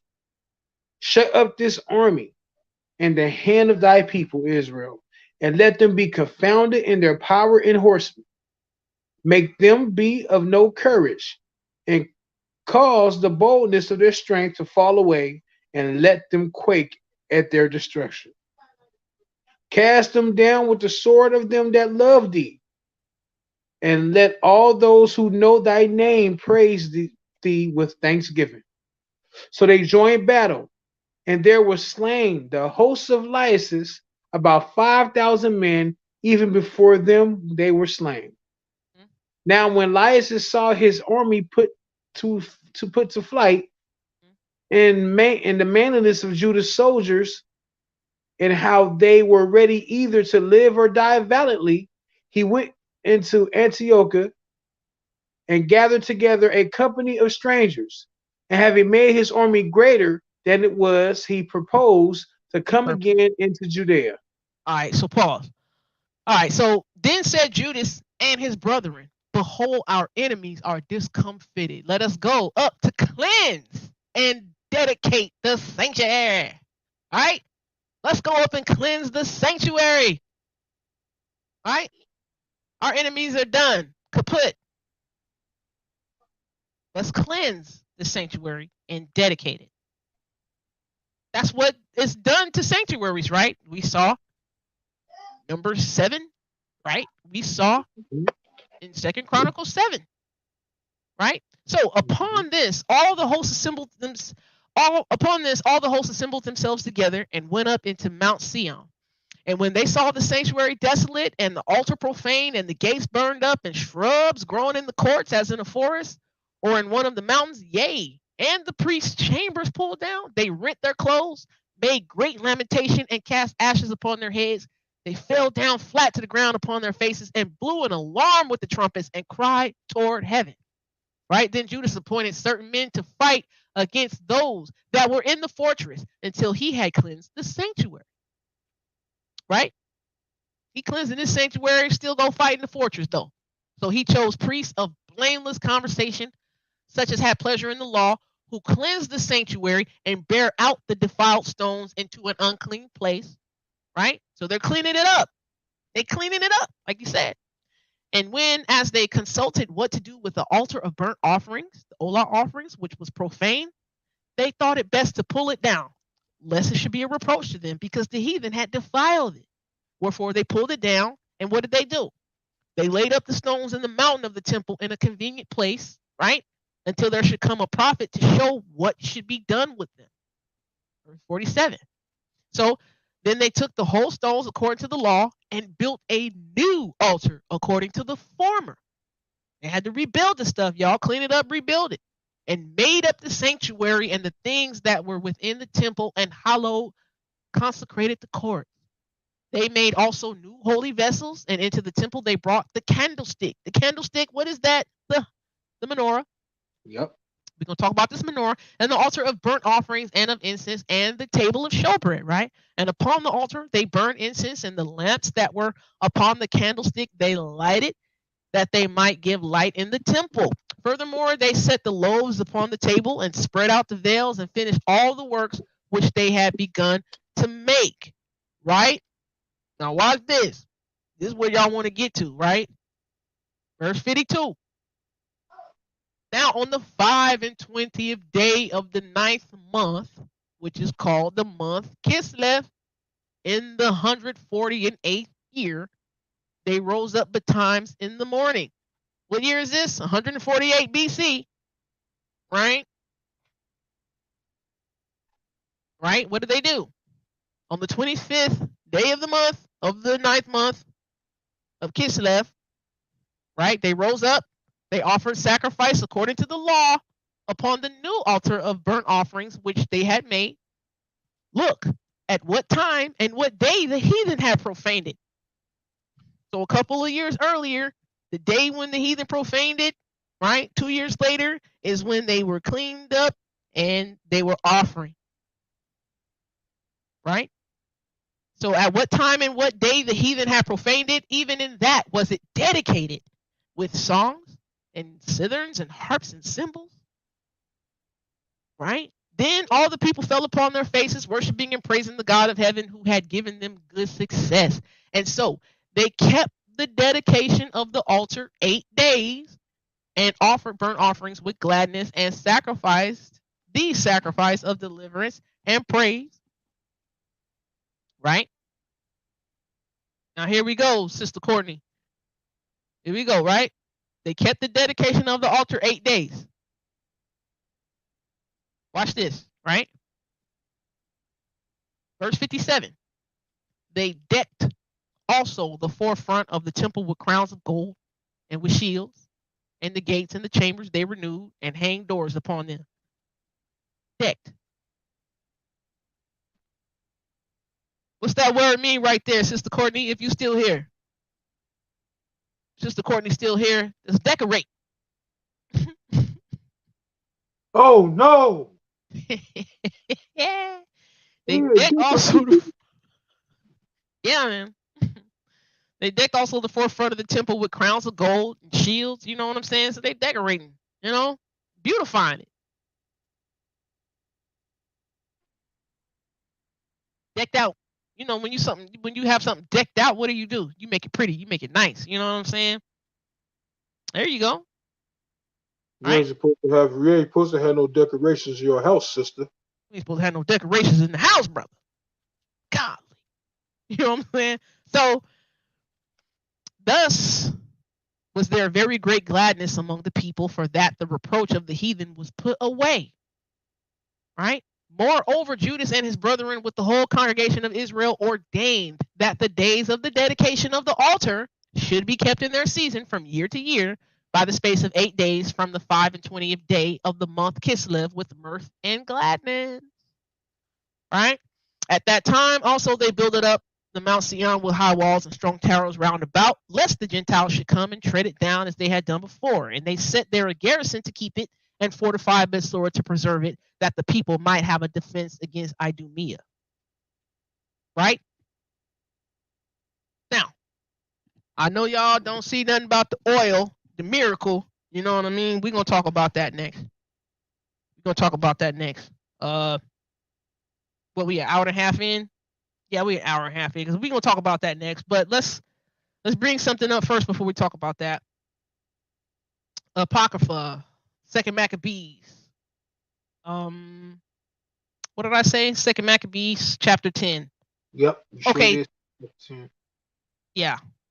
So let me read this part. So now Maccabeus and his company, the Lord guiding them, recovered the temple and the city. But the altars which the heathen had built in the open street, and also the chapels they pulled down, and having cleansed the temple, they made another altar, striking the stones. They took fire out of them and offered a sacrifice after 2 years, and set forth incense and lights and showbread. So this is a retelling, right? In 2nd Maccabees, like a retelling, right? When that was done, they fell flat down and besought the Lord that they might come no more into such troubles. But if they sinned any more against him, that he himself would chasten them with mercy, and that they might not be delivered into the blasphemous and barbarous nation. Right? Now, upon the same day that the strangers profaned the temple, on the very same day it was cleansed again, even the 25th day, the 25th day of the same month, which is Kislev. And they kept the 8 days with gladness, as in the feast of the tabernacles, remembering that not long before or long afore they had held the feast of the tabernacles when as they wandered in the mountains and dens like beasts. Therefore they bare branches and fair boughs and palms also, and sang psalms unto him that had given them good success in cleansing his place. They ordained also by a common statute and decree that every year those days should be kept of the whole nation of the Jews.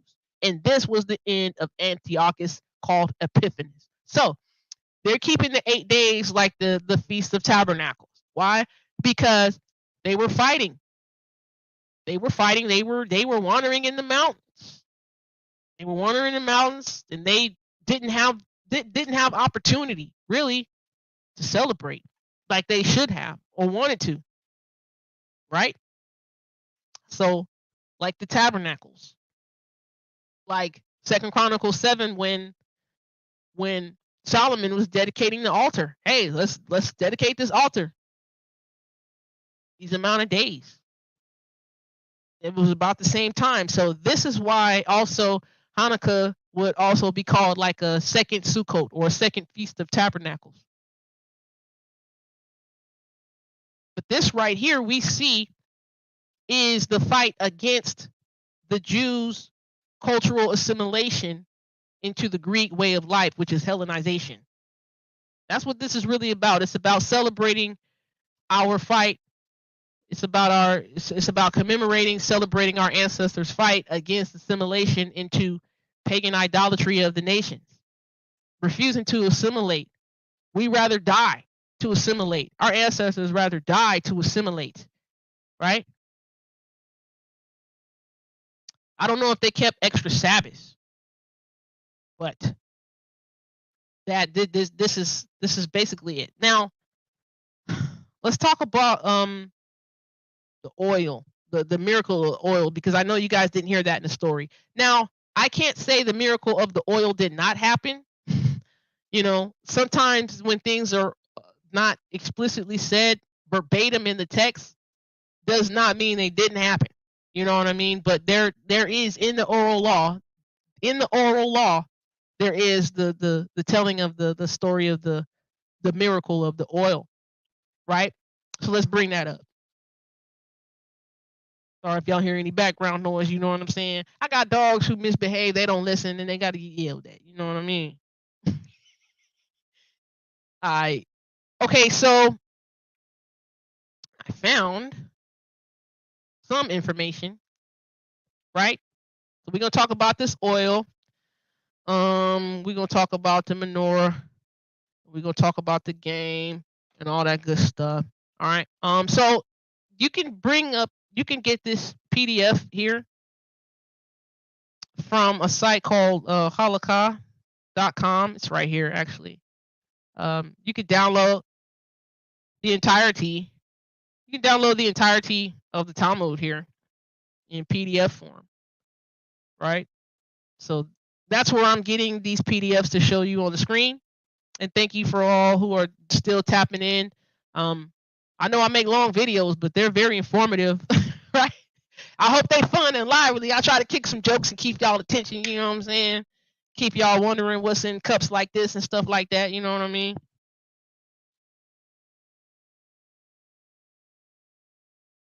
Plug it in. Spell the site is blurred for you? Woo, it's blurred. Oh man, okay.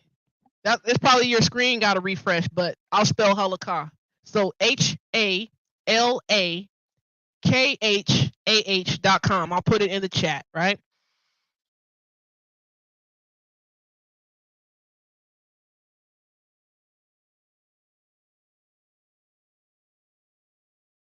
There you go. Hanukkah.com, right?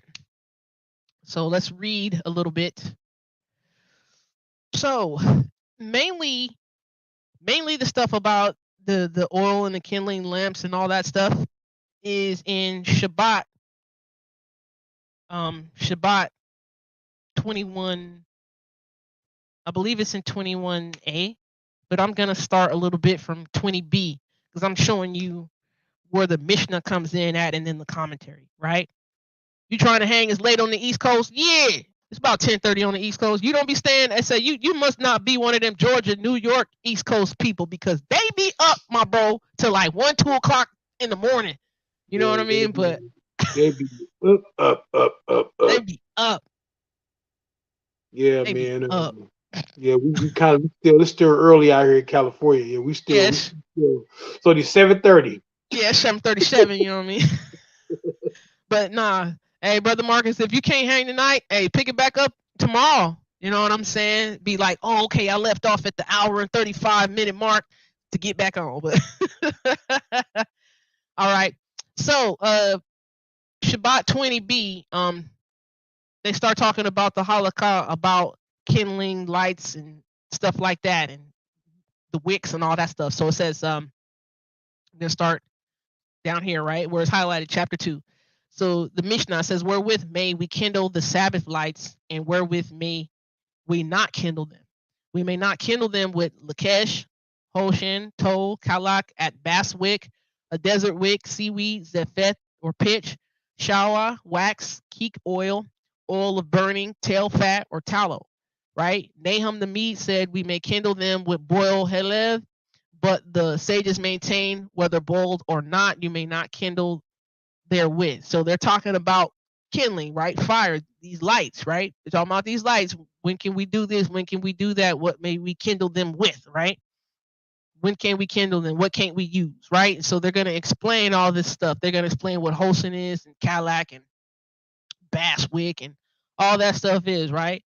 So we want to get to what they're talking about Hanukkah, right? And Here we go. let me just add real quick. Yeah. This is Israelite records now. Oh yeah.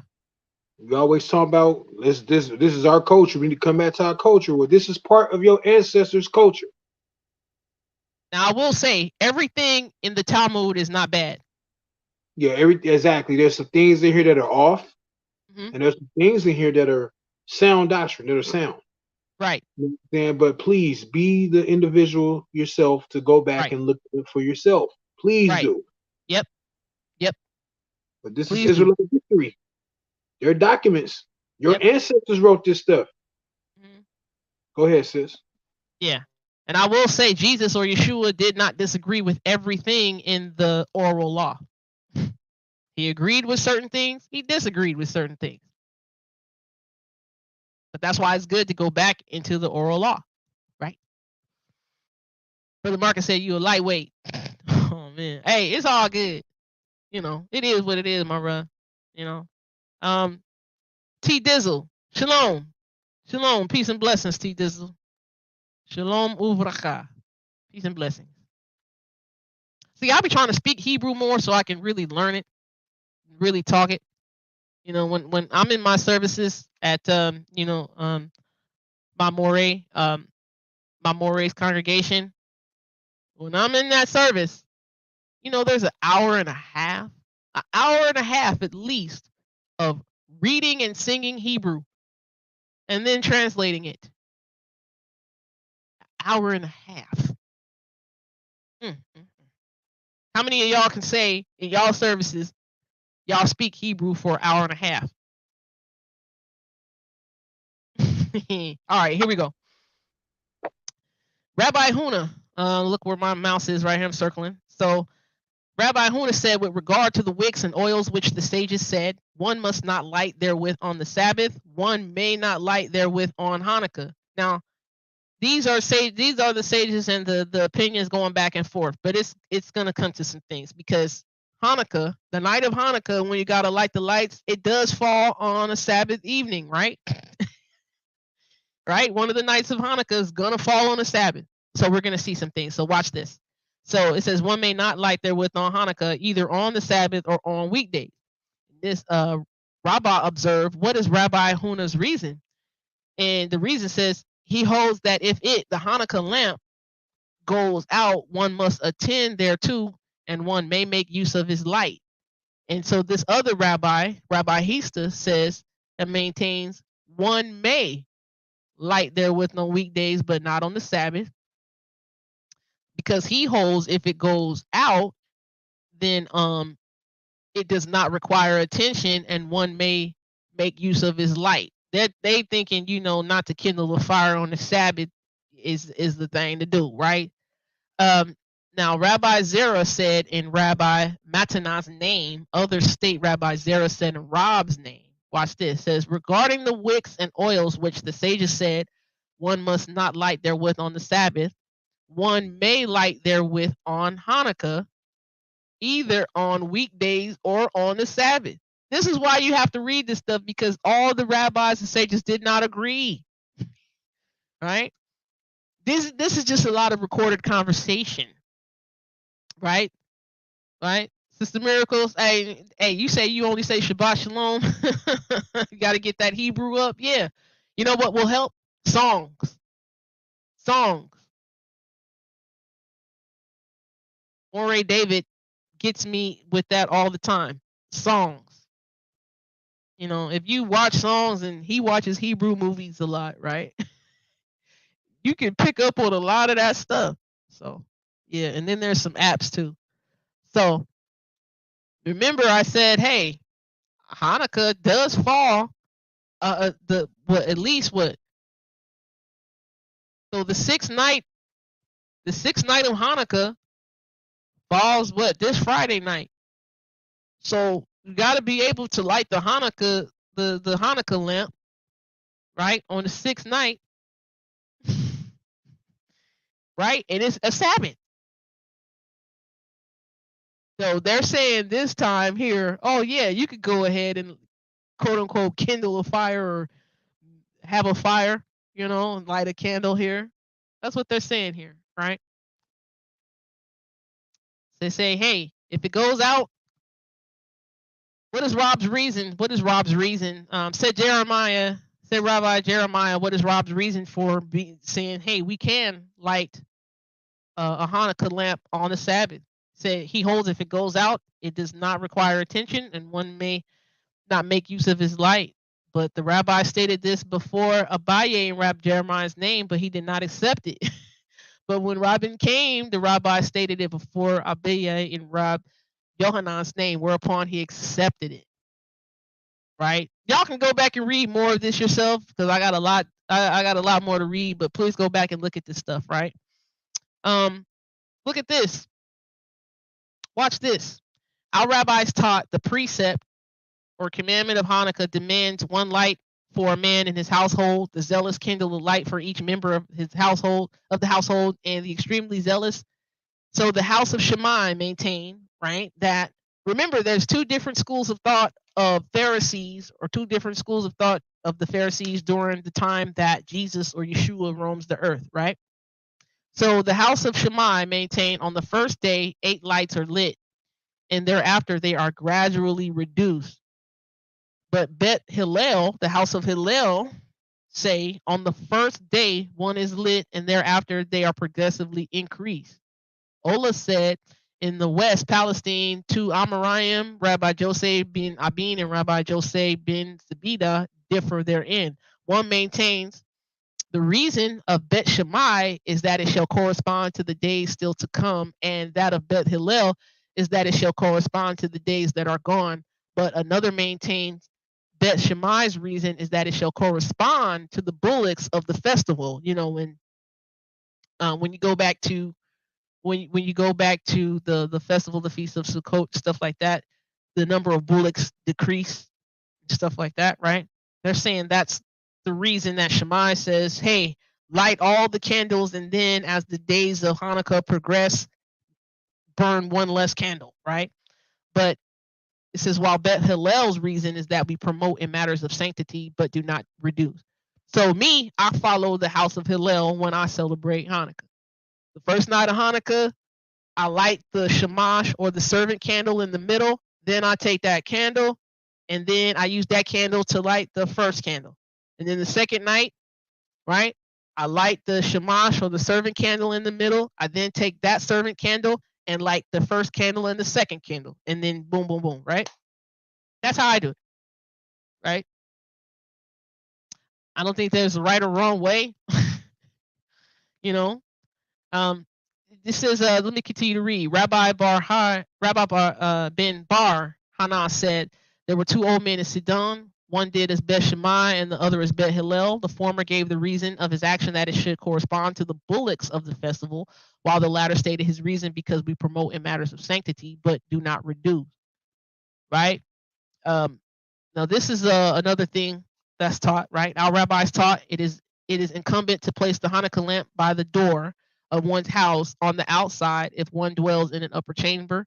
He places it at the window nearest the street because they want people to see this light. They want the symbolism of the miracle to be seen by all, right? I hope I'm giving you guys some insight. I don't know if you guys have ever heard this stuff before, but this is the insight here, right? This is Shabbat, the Talmud, right? So, they say, hey, to place it near the window. But in times of danger, it is sufficient to place it on the table, right? So sometimes dangerous to put it in the window. I'll be having mine on the table, right? BA can attest to that. All right. Rabbah said, another lamp is required for its light to be used. Yet if there is a blazing fire, it is unnecessary. But in the case of an important person, even if there is a blazing fire, another lamp is required. Watch this. What is the reason of Hanukkah? What is the reason of Hanukkah? For our rabbis taught, on the 25th of Kislev commence the days of Hanukkah, which are 8, on which a lamentation for the dead and fasting are forbidden. For when the Greeks entered the temple, they defile all the oils therein, and when the Hasmonean, the Maccabees dynasty, prevailed against and defeated them, they made search and found only one cruse of oil, which lay with the seal of the high priest, but which contained sufficient for one day's lighting only. Yet a miracle was wrought therein, and they lit the lamp therewith for 8 days. The following year, these days were appointed a festival with the recital of Hallel and thanksgiving, praise and thanksgiving. Right?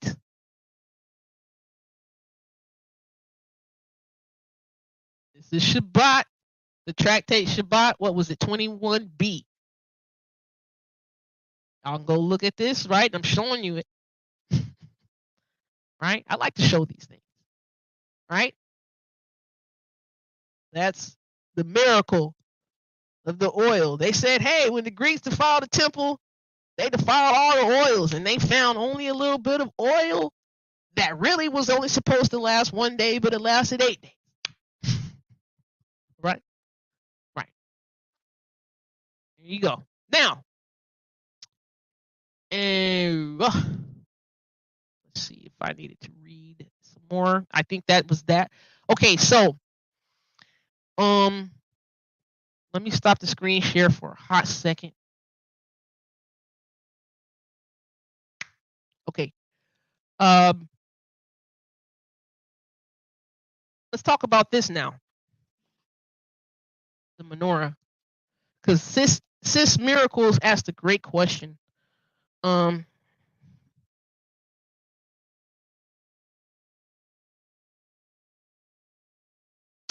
So this would be your regular 7-branch menorah that would be in the temple, correct? 7 branches, right? However, for Hanukkah, use one that's 9 branches. There is confusion. I'm going to hopefully dispel the confusion. Okay? Shanti, why don't we use a 7-branch menorah to celebrate Hanukkah? Instead, why, Shanti, do we use this 9-branch called a Hanukkah? Why do we use this 9-branch called a Hanukkah?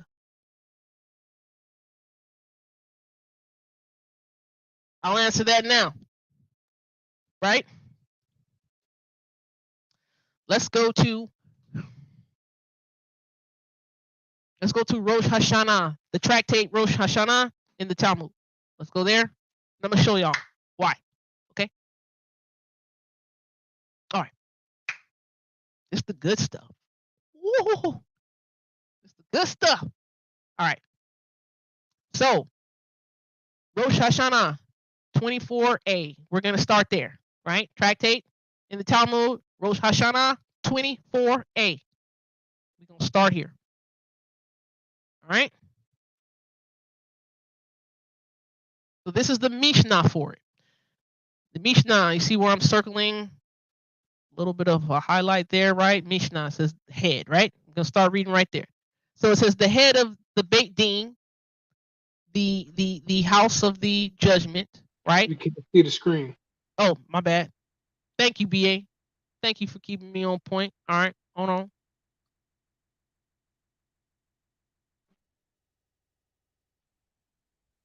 There we go.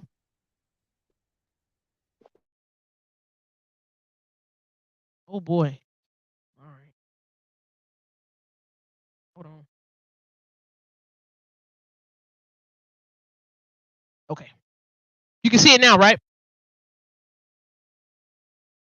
Yep. Okay. I'm showing it. Okay. So, like I said, let me go back up. Rosh Hashanah 24a. Rosh Hashanah 24a. We're gonna answer the question why we use a 9-branch Hanukkah instead of a 7-branch menorah, right? All right. So I'm gonna highlight this word right here. Right? See where I'm starting to highlight? I'm gonna read from right there. So it says the head of the, excuse me, the head of the Beit Din, the house of judgment says sanctified, and all the people repeat after him, sanctified, sanctified, whether the new moon is seen at its proper time or not at its proper time. In either case, the new moon is sanctified. Rabbi Eleazar ben Zadok, or Zadok, however, says that if it is not seen at its proper time, the new moon is not formally sanctified because heaven has already sanctified it. That's what they're saying, right? So this is the Beit Din saying they have to declare when they see the new moon, the first lighting of the moon, right? Now, watch this. This is under that Mishnah, right? I'm not going to read all of this. I'm just going to read what's proper, right? I'm going to read this Mishnah now too, right? I'm going to read this Mishnah now too, and then I'm going to read a little bit of what I have highlighted. So, Rabbi Gamliel used to have a diagram of phases of the moon, a diagram like a model, right? Of phases of the moon on a tablet hung on the wall of his upper chamber, and he used to show them to the unlearned and say, did it look like this or this? Now, a lot of times we have models or replicas, diagrams to physically show us something, right? Like I have the tabernacle here, right? As you see in the picture, right? My background picture, right? The sitting on my my bookshelf there, right? Now watch this. Gemara. Now the Gemara is the rabbis and sages. They're discussing how they came up with the Hanukkah or how they came up with the Mishnah on how to go about doing things, right? So the Gemara says, "Is this allowed, seeing that it is written, ye shall not make with me, which we interpret, you shall not make the likeness of my attendants." The attendants, the things used to signify holiness, right? So Abaya replied, the Torah forbade only those attendants of which it is possible to make copies. Right? It says the Torah forbade only those attendants of which it is possible to make copies. As it has been taught, a man may not make a house in the form of the temple or an exedra in the form of the temple hall, right? I think that would be it says the ulam, the hall leading to the interior of the temple. All exedra had only 3 sides. But since the 4th side of the temple hall had a very wide entrance, it's not counted, right? So let me go back up. So a man may not make a house in the form of the temple. You can't make your dwelling like that, right? Or an exedra in the form of the temple hall, or a court corresponding to the temple court, or a table corresponding to the sacred table, the showbread, right? Or a candlestick corresponding to the sacred candlestick, but he may make one with 5 or 6 or 8 lamps, but with 7 he should not make, even of other metals. Rabbi Joseph ben Judah said he should not make one even of wood, this being the way in which the kings of the house of the Hasmoneans made it. The Hasmoneans, those were the priests of who Judas Maccabees came from, right? So, y'all understand what's going on here. This answers the question, why, for Hanukkah, do we use a 9-branch Hanukkah instead of a 7-branch menorah? Because they're saying, hey, a man can't make, you can't make the likeness of the images, right? For your own things, for your own, for your own likeness, right? You can't make the likeness of my attendants, right? These things are only for temple use. The 7-branch menorah is only for temple use, right? So you can't make the candlestick. You cannot make the candlestick corresponding to the sacred candlestick, right? But you can make one, right, with 5 or 6 or 8 lamps. This would be considered 8 lamps. You got 4 on each side. The middle one is the shamash, or the servant. All right?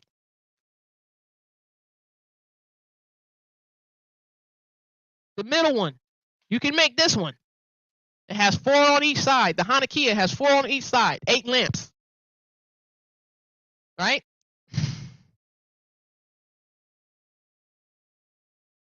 But 7, can't make. Because if you're going to have this in your home, and you're going to, you can't replicate exactly what's in the temple in your home. Right? So that's why we use a 9-branch Hanukkah. This is, question is, how would I personally respond to those who ask me why I believe it's okay to have the 7 candlestick menorah? Everyone has to make an account in their own eyes.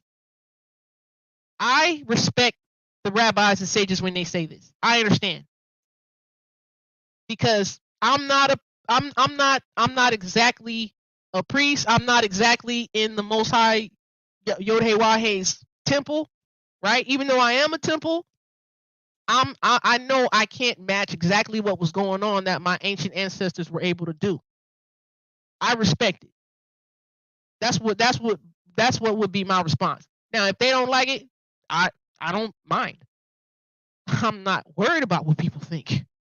I'm not worried about what people think. I'll give an account to the Most High YHWH for myself when I stand in judgment by myself, because I'm going to be by myself. Right? Now, this is a tradition. I don't think it's wrong, because I'm in my home. I'm lighting this in my home, not the physical, actual temple that the Most High YHWH had with the courtyard, the holy place, and then the holiest place. Right? So I don't mind saying, hey, I'll use this 9-branch Hanukkah for Hanukkah. I don't mind.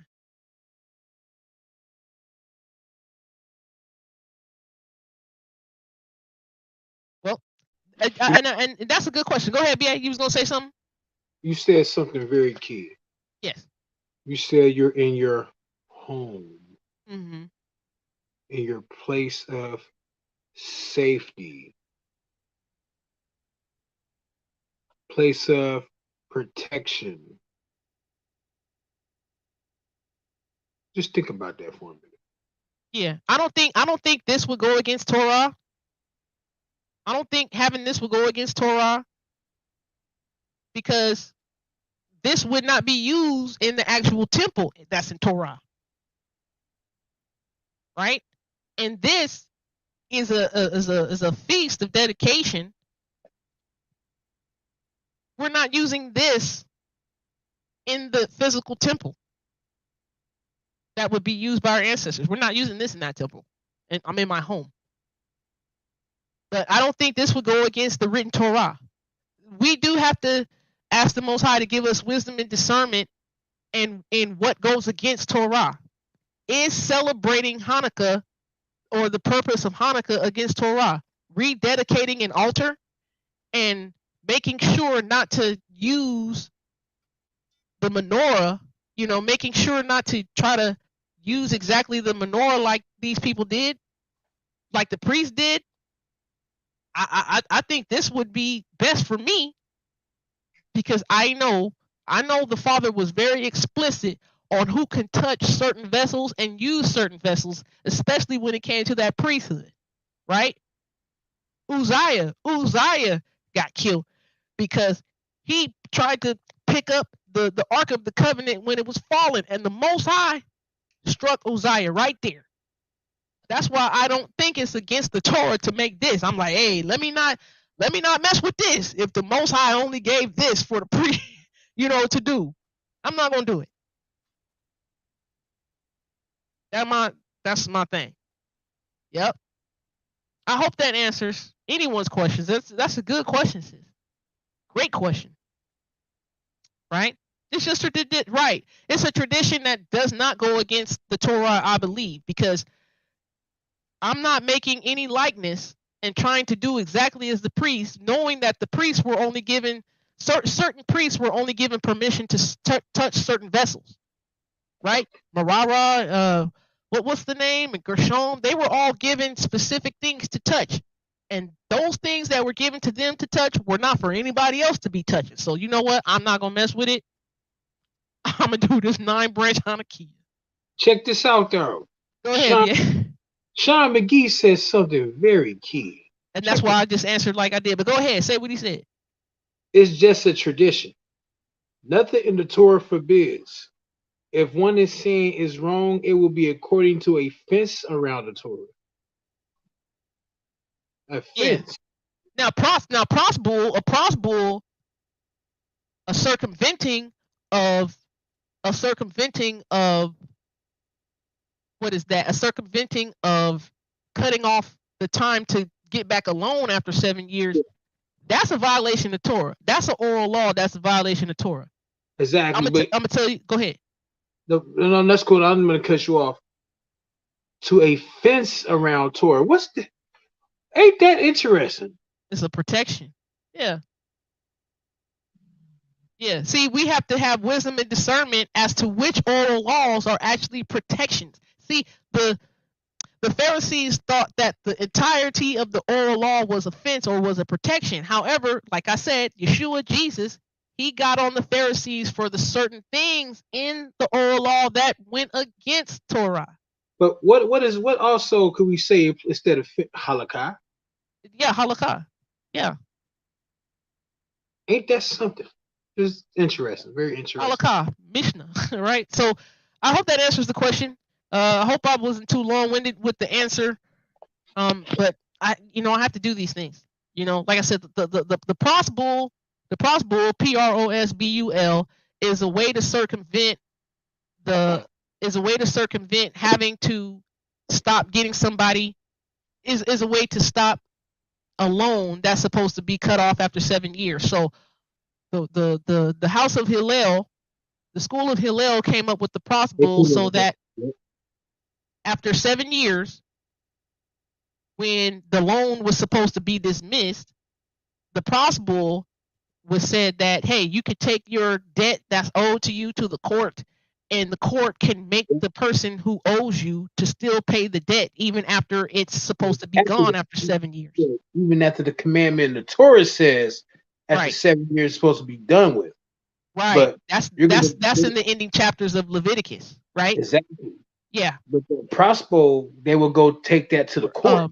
Or Deuteronomy. I think that's in Deuteronomy 15 as well, or somewhere around there. Deuteronomy 15, you're supposed to dismiss loans after 7 years. But there was an oral law came up with by Hillel that said, hey, we're not dismissing no loans after 7 years. That's definitely against the written Torah. But trying to protect the Torah, where we're not making things that were specifically only to be used by the priests and stuff like that, I'm gonna go ahead and use this 9-branch Hanukkah. All right, so let's talk about one more place, Avodah Zarah. False worship. Yeah, you ain't know that word. Them words. Okay, so we're almost done with this video too. But I got couple of more things to say. We'll probably get to the 3-hour mark, but hopefully not. Okay, for my people in the East Coast. All right, so Talmud, Mishnah, the Avodah section Avodah Zarah. I started at 42b here, right? Started at 42b because we need to read the Mishnah part from it, right? So Avodah Zarah 42b, Mishnah. If one finds utensils upon which is the figure of the sun or moon or a dragon, he casts them into the salt sea. Rabban Simeon. Oh, you're right. Sorry about that, BA. Sorry about that, audience. Thank you for letting me know, BA. I'll be on a roll.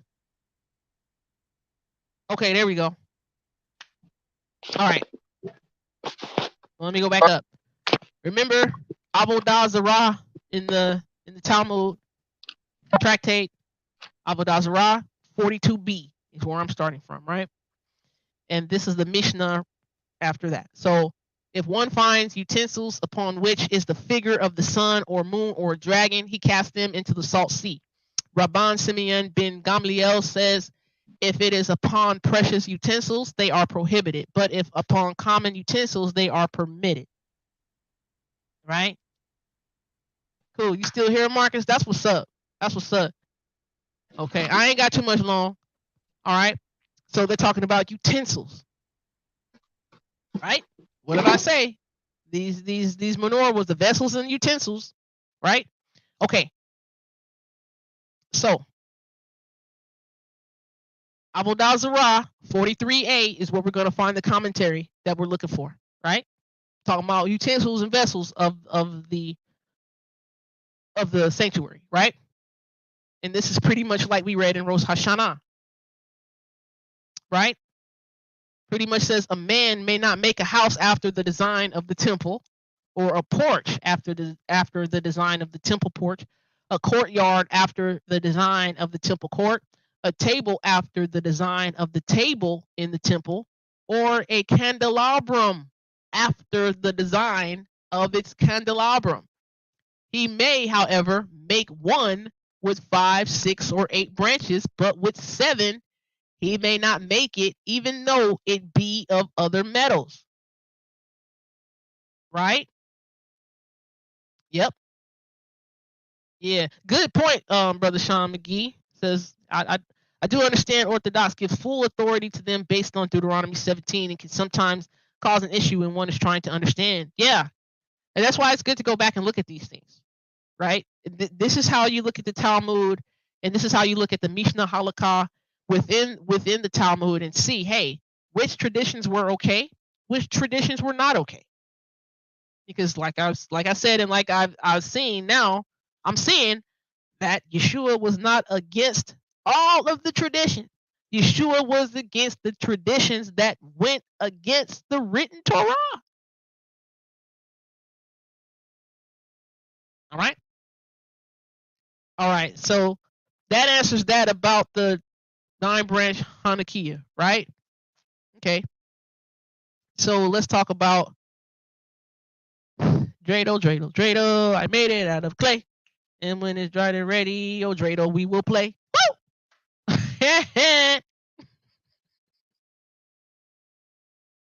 Y'all can tell, right? I love me some dreidel. I do. I love me some dreidel. All right. Actually, let me stop the screen share. Let me stop the screen share just for a hot second. Let me show y'all this. So, I got a bunch of dreidels. Last year at our Hanukkah party, I got a bunch of dreidels that had no letters painted on them, and then I had all of us get our own dreidel and we painted them, right? So the first letter is noon. Oh, hold on. Yeah, sorry. First letter noon. Next letter gimel. Haya. Hey for haya. And then the shin. Right. So it would be it's a phrase. These letters are for a phrase. Noon, gimel, hey, shin. Noon, gimel, hey, shin. A great miracle happened there. Right? A great miracle happened there. Who is they? Who is they, Sister Mandy, that says the dreidels are not for us? Whoever they is, I don't care about they. I'm not listening to they. You know what I'm saying? Whoever they are, I'm not listening to they. They probably ain't played no dreidel. Telling you right now, they probably ain't played no dreidel. All right, so the surprising origin of the dreidel. Let's make this bigger. Because if they've played, if whoever they are played dreidel, they would love it. That's how I don't care about them Israelites or some Israelites. I don't care about them, sis. We over here doing our thing. You know what I'm saying? Some people gonna miss. Some people gonna miss having fun. Some people gonna miss the kingdom because of listening to they.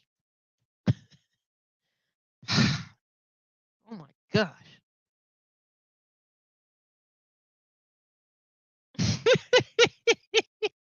All right. So let me make this just a tad bit bigger. We're gonna read here. All right. So the dreidel or sevivon is perhaps the most famous custom associated with Hanukkah. Now I will say this. When I become a part of the Jewish community, or when anybody becomes a part of the Jewish community, they are our brothers. They are our brothers. If we talking about we're gonna be in the kingdom, that means we're adopted into the kingdom as sisters and brothers. I celebrate with my sisters and brothers. I have a good time with my sisters and brothers. I don't know about y'all. Lord have mercy. All right. Indeed, various rabbis have tried to find an integral connection between the dreidel and the Hanukkah story. The standard explanation is that the letters Nun, Gimel, He, Shin, which appear on the dreidel in the diaspora, we are in the diaspora, right, stand for Nes Gadol Hayasham, right? Nes Gadol Hayasham, a great miracle happened there. While in Israel, right, the dreidel says Nun, Gimel, He, Pei, a great miracle happened here. Right? One 19th century rabbi maintained that Jews played with the dreidel in order to fool the Greeks if they were caught studying Torah, which had been outlawed. Our people are so smart, right? Wise. We're going to use a game to fool the Greeks to think we're doing what they're doing, but actually we're studying Torah. Ain't that clever? Our people are clever. I want to celebrate The cleverness of my people. Goodness gracious. Others figured out elaborate gematria, numerological explanations based on the fact that every Hebrew letter has a numerical equivalent, and word plays for the letters Nun, Gimel, He, Shin. For example, Nun, Gimel, He, Shin in gematria equals 358, which is also the numerical equivalent of Mashiach or Messiah. Right? Finally, the letters Nun, Gimel, He, Shin are supposed to represent the four kingdoms that tried to destroy us in ancient times. Nun, or the N for Nebuchadnezzar, right, equals Babylon, right? The He or the H for Haman, which equals Persia, right? Or Madai, right? The Gimel, the G for Gog or Greece, right? And the Shin, right? Or the S for Seir, Rome, right? As a matter of fact, all of these elaborate explanations were invented after the fact, right? The dreidel game originally had nothing to do with Hanukkah. It has been played by various people in various languages for many centuries. It's to fool the Greeks, right? Okay. Let me see. Let me try to. Okay. Let me send something to BA real quick so he can get back on here. He said his phone and his internet is tripping, so I gotta get my bro. This link here to his phone. Let me do that real quick, and then I'll continue to read. All right. Saliha for the interruption. All right. So let me continue to read. So in England and Ireland, there is a game called Totem or Teetotum that is especially popular at Christmas time. In English, this game is first mentioned as Totem in circa 1500 to 1520. So the name comes from the Latin totem, which means all. By 1720, the game was called Teetotum or Teetotum, and by 1801, the four letters already represented four words in English. T for take all, right? T for take all, right? H for half, P for put down or put in, right? And N, right, for nothing. So I don't know if y'all already here, but for the game, the letters represent something. That's why I said they, whoever they are, Sister Mandy, whoever they are, they probably haven't played dreidel. Because by the sound of it, it sounds like a cool game to me, right? It is a cool game to me. We be playing this all night, y'all. All right. So, our Eastern European game of dreidel, including the letters Nun, Gimel, He, Shin, is directly based on the German equivalent of the totem game. Right? N, niche, nothing. G, ganz, all. H, half or half, and S, stel, ein, put in. So in German, the spinning top was called a torel or trundle, and in Yiddish called a dreidel, a fargle, a varfel, something thrown, shetel ein, put in, and gorgorin, all. Right? So when Hebrew was revived as a spoken language, the dreidel was called, among other names, sevavon, which is the one that caught on. Thus, the dreidel game represents an irony of Jewish history. In order to celebrate the holiday of Hanukkah, which celebrates our victory over cultural assimilation, we play the dreidel game, which is an excellent example of cultural assimilation. Right? So it's clever to use a game of assimilation to show these people, hey, we really not playing your game. We really over studying Torah. And remembering what a great miracle happened there. Right? Of course, there is a world of difference between imitating non-Jewish games and worshiping idols, but the irony remains nonetheless. Right? So, so the shin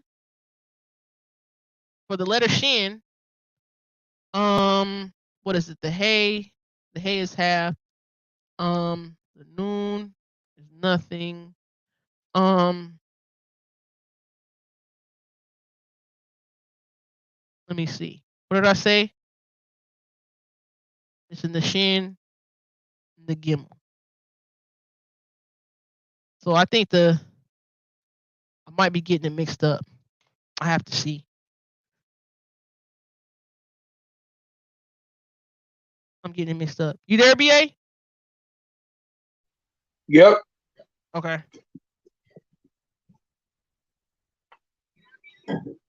So correct me if I'm wrong or somebody find out, but so hold on real quick.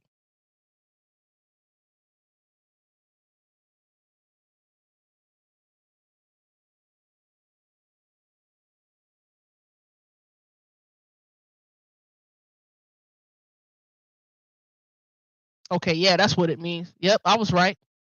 I was right. Okay, so I was right. So the gimel, if you land on if you spin if you spin the dreidel and you land on the gimel, you take everything, right? You take all the pot.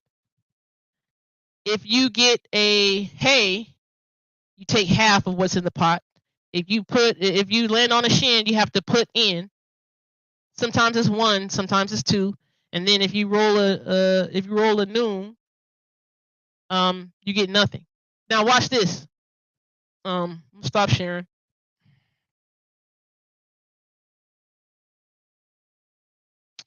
Let's see.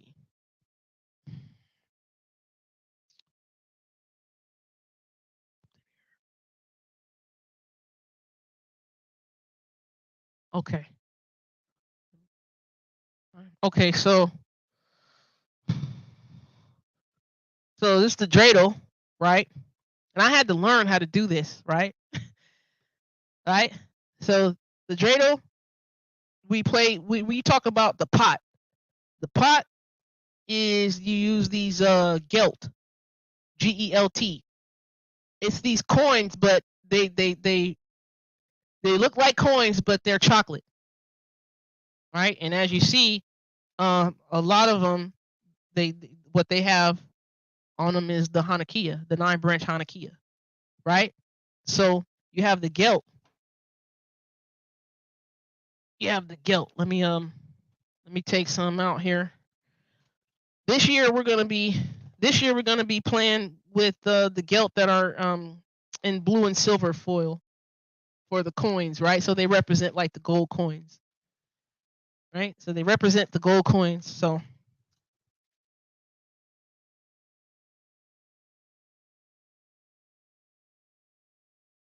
right, we play with each other. Whatever you win, you take. You know, some people don't eat chocolate. This is the Belgian chocolate, but some people, if they want the chocolate or the gelt that they win from playing the game, they take it. If they don't want it, they give it back or give it to somebody else. But yeah, this is what we do. So this is the pot. So we start off with a number of coins that we start off with the chocolate that represents the coins. I probably start off with depending on how many people we have here and depending on how many people that play the game. I divvy out the gelt accordingly, right? So that's the pot. You know what I mean? So this is what we're talking about: put in or take all or do nothing or take half, right? So let's see if I still got it, right? Show y'all if I can spin the dreidel here. So I'm spin. Okay. So maybe. Hold on. Let me try another one. Let me try to use a smaller one. Let's see. Here it goes.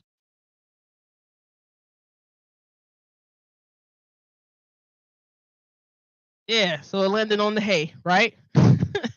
So with the dreidel, you got to spin, right? With the dreidel, you got to spin it.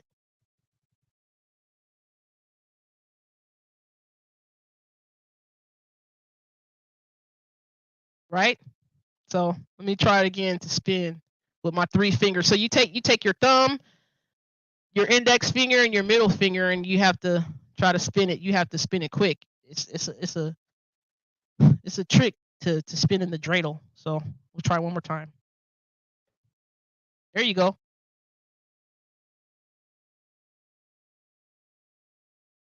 One more time. Let's see if I can show y'all. Hold on.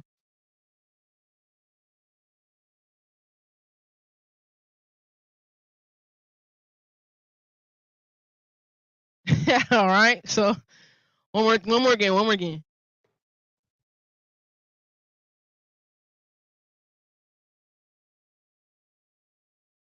Right? So it's a fun game. You know what I mean? And you know, after I spin my dreidel, I'll be like, you know what I'm saying? Snap my finger. Whatever it land on, I'll be like, oh, I gotta take something out the pot. You know what I mean? So we playing the game. We be like, oh, okay, we gotta, you know what I'm saying? I'll be like, okay, where my guilt at? All right, we gotta put it in the pot. You know what I'm saying? After I spin my dreidel, you know what I'm saying? I'll be like, oh shoot, all right, I get that. You know what I mean? Like that's why I said, whoever they are, Sister Mandy, they haven't played because this game is fun. Oh boy, we play this like all night. Sing some songs, play this all night. You know what I mean? All right, so one more thing before the night is through. That one more thing before the night is through, and we'll end this. All right. Candles. When you're lighting the candles, you want to say some blessings, right? So when you're lighting the candles, you want to say some blessings. So these are the blessings that we say. Let me show this right here. Share my screen. All right. So the first blessing says, prior to lighting the Hanukkah candles, the following two blessings are said, right? Baruch atah Elohim, Baruch atah Eloheinu, Baruch atah Adonai Eloheinu melech ha'olam asher kidishnu b'mitzvotav v'sivanu lehadlik ner shel Hanukkah. So I believe that is, blessed are you Adonai, our Elohim, King of the universe, who sanctified us by his commandments and commanded us to light or kindle the lamp of Hanukkah, or kindle the Hanukkah lights, as they say right here, right? The next one, the next blessing, you would say right after that, right? Baruch atah Adonai Eloheinu melech haolam, se'asa nisim le'avotenu bayamim hahem bazman hazeh.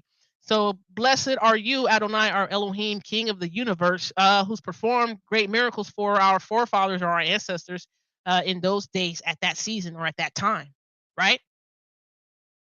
Right. I do be having fun. I do be having fun with this dreidel, sis. Hey, it's a trick to it.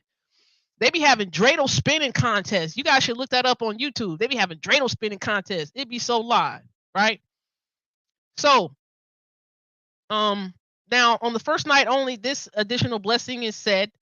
On the first night only. So tomorrow night we'll be saying this blessing, right? So Baruch atah Adonai Eloheinu melech haolam. I always get this word twisted. Sehecheyanu. Weyikmanu.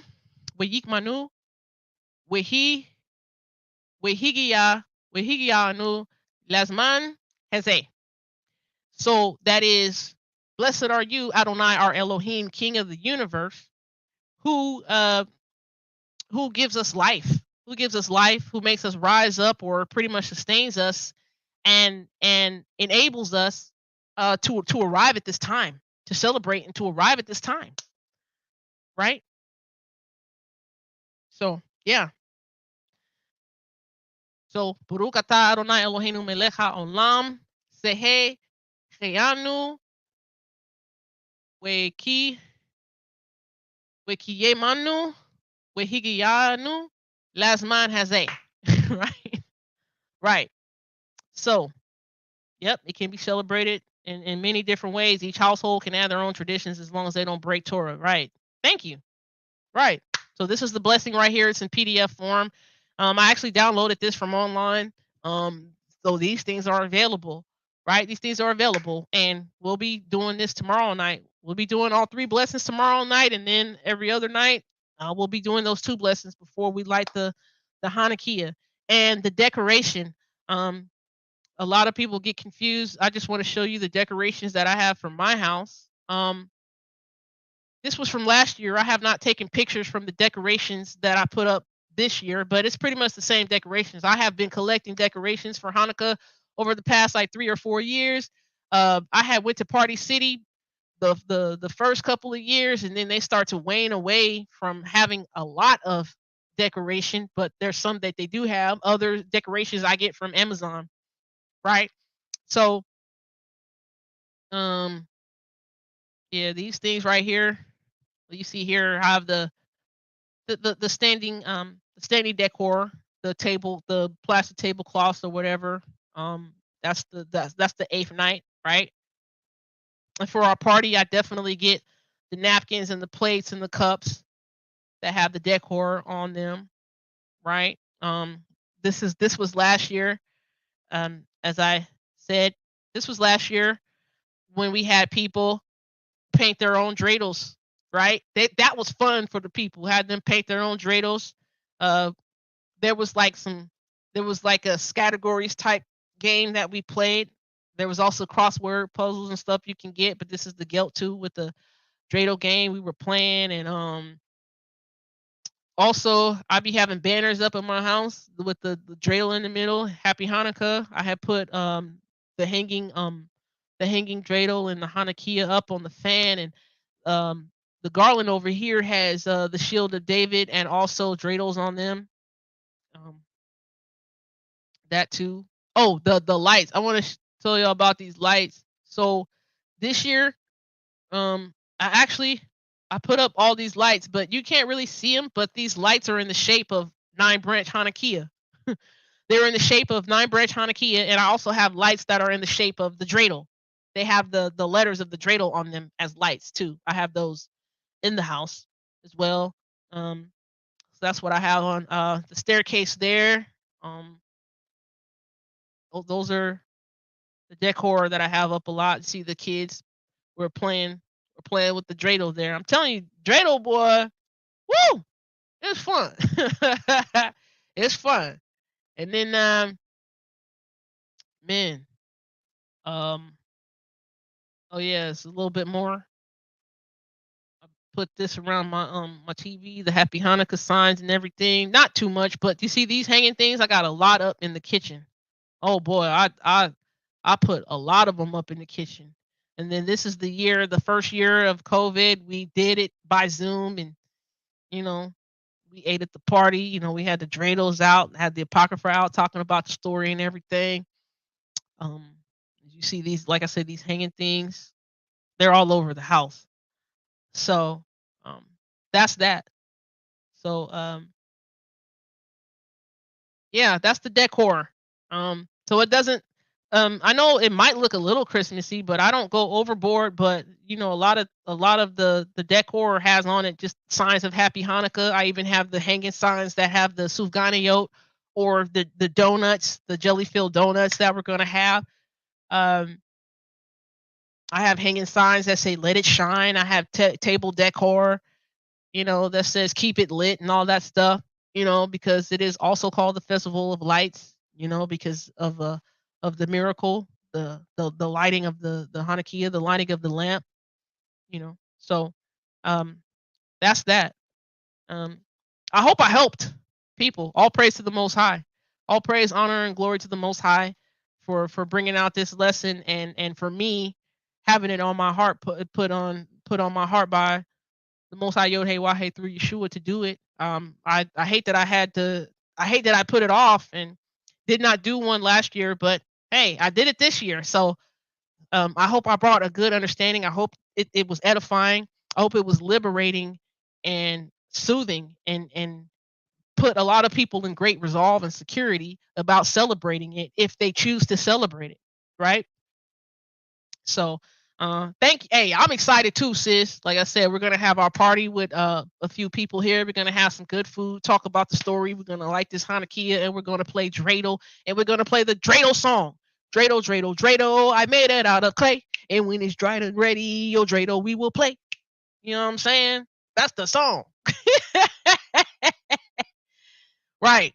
So anybody have any questions? Let me know. I'm gonna go ahead and end this video and get to the rest of my night. I'm about to go, kick it with my husband, eat something,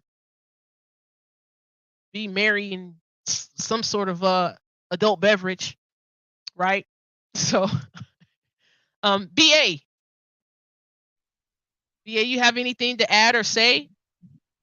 Nah, man, sis, you did it all. Just one favor. Yeah. When you get a chance, send me that video from today earlier. Oh, no doubt, no doubt. I actually I meant to send it to you, but I didn't. I know I didn't forget, but I got the video. I was just getting ready for this because I was running a marathon No, it's all tonight, good. going It's back to all good. back. Yeah, You know yeah. what I'm saying? I'm Yeah, already knowing. I'm already knowing. yeah, for sure, for sure, for But sure. before you and Torch go kick it, you know what I'm saying? I've been around y'all. I know how y'all kick it. I know. Right, we have a good time, BA. You know what I mean? You know what I'm saying? We have a good, clean time, a good, wholesome time. We might go try to watch an 80s movie or something. You know what I mean? That's how crazy we are. Like, yeah, it's Saturday night. Let's go put on an 80s movie. Go live. What you mean go live, sis? What you talking about? What you talking about, sis Mandy? What you mean go live? Let me know. You want me to go live when we get on this pool table over here? I ain't played pool in a minute. I should go ask my husband. Then we want to play some pool. You know what we own right now? We own Monopoly. So there's Monopoly on the PS5, right? And it's animated. The graphics are so awesome. It's the old school Monopoly. So this game has lasted for like over a month now, right? Because you can actually save where you're at. So I'm gonna tell y'all, playing Monopoly right now, everything on the board is owned. And my husband has all the green property, right? So there's 3 of those. He has all the green property, and he has hotels on I think 2 of them, if not 3 of them. I own Boardwalk and Park Place, and I have hotels on them. So we keep trying to skeet skirt. We keep trying to skeet skirt over that road to get to the collect 200 and go. Right? We keep trying to get there. So we've been playing this game for like over a month now. So we might go and get on that. You know what I mean? But that's the type of stuff we do. And one night, oh my gosh, y'all, one night we stayed up till like 2, 3 o'clock in the morning playing Monopoly. Right? You would think we were some children the way we have fun over here. But hey, I'm telling y'all, when you work hard, you want to play hard. You really want to enjoy each other. And I appreciate my husband's patience with me today. Even today, like this is my second video that I've done. And tomorrow, we just gonna spend the whole day together, right?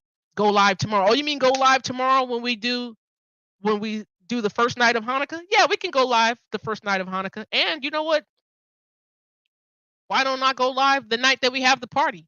Would that be cool? I would have to go live on my phone though, because I'm running around being a host and I'm kicking it in Hanukkah. I'm enjoying Hanukkah. You know what I mean? I'm participating in Hanukkah. So yeah, I told you. So yeah. So yeah, I think I'll tomorrow, yeah, when we say the blessings, and light the Hanukkah, I definitely think that we can go live. And I think that'll be a tool, right, for you all or for whoever wants to see it, right? And then we could go live and show you really how we get down with playing that dreidel. You know what I mean? When we all come together, we eating and everything and talking about the story. And oh my gosh, it's just a great fellowship. It's just a great fellowship with our family, who we consider our family. You know what I mean? So we're gonna do that on the night of the 24th. We're gonna do a Saturday night, the night of the 24th.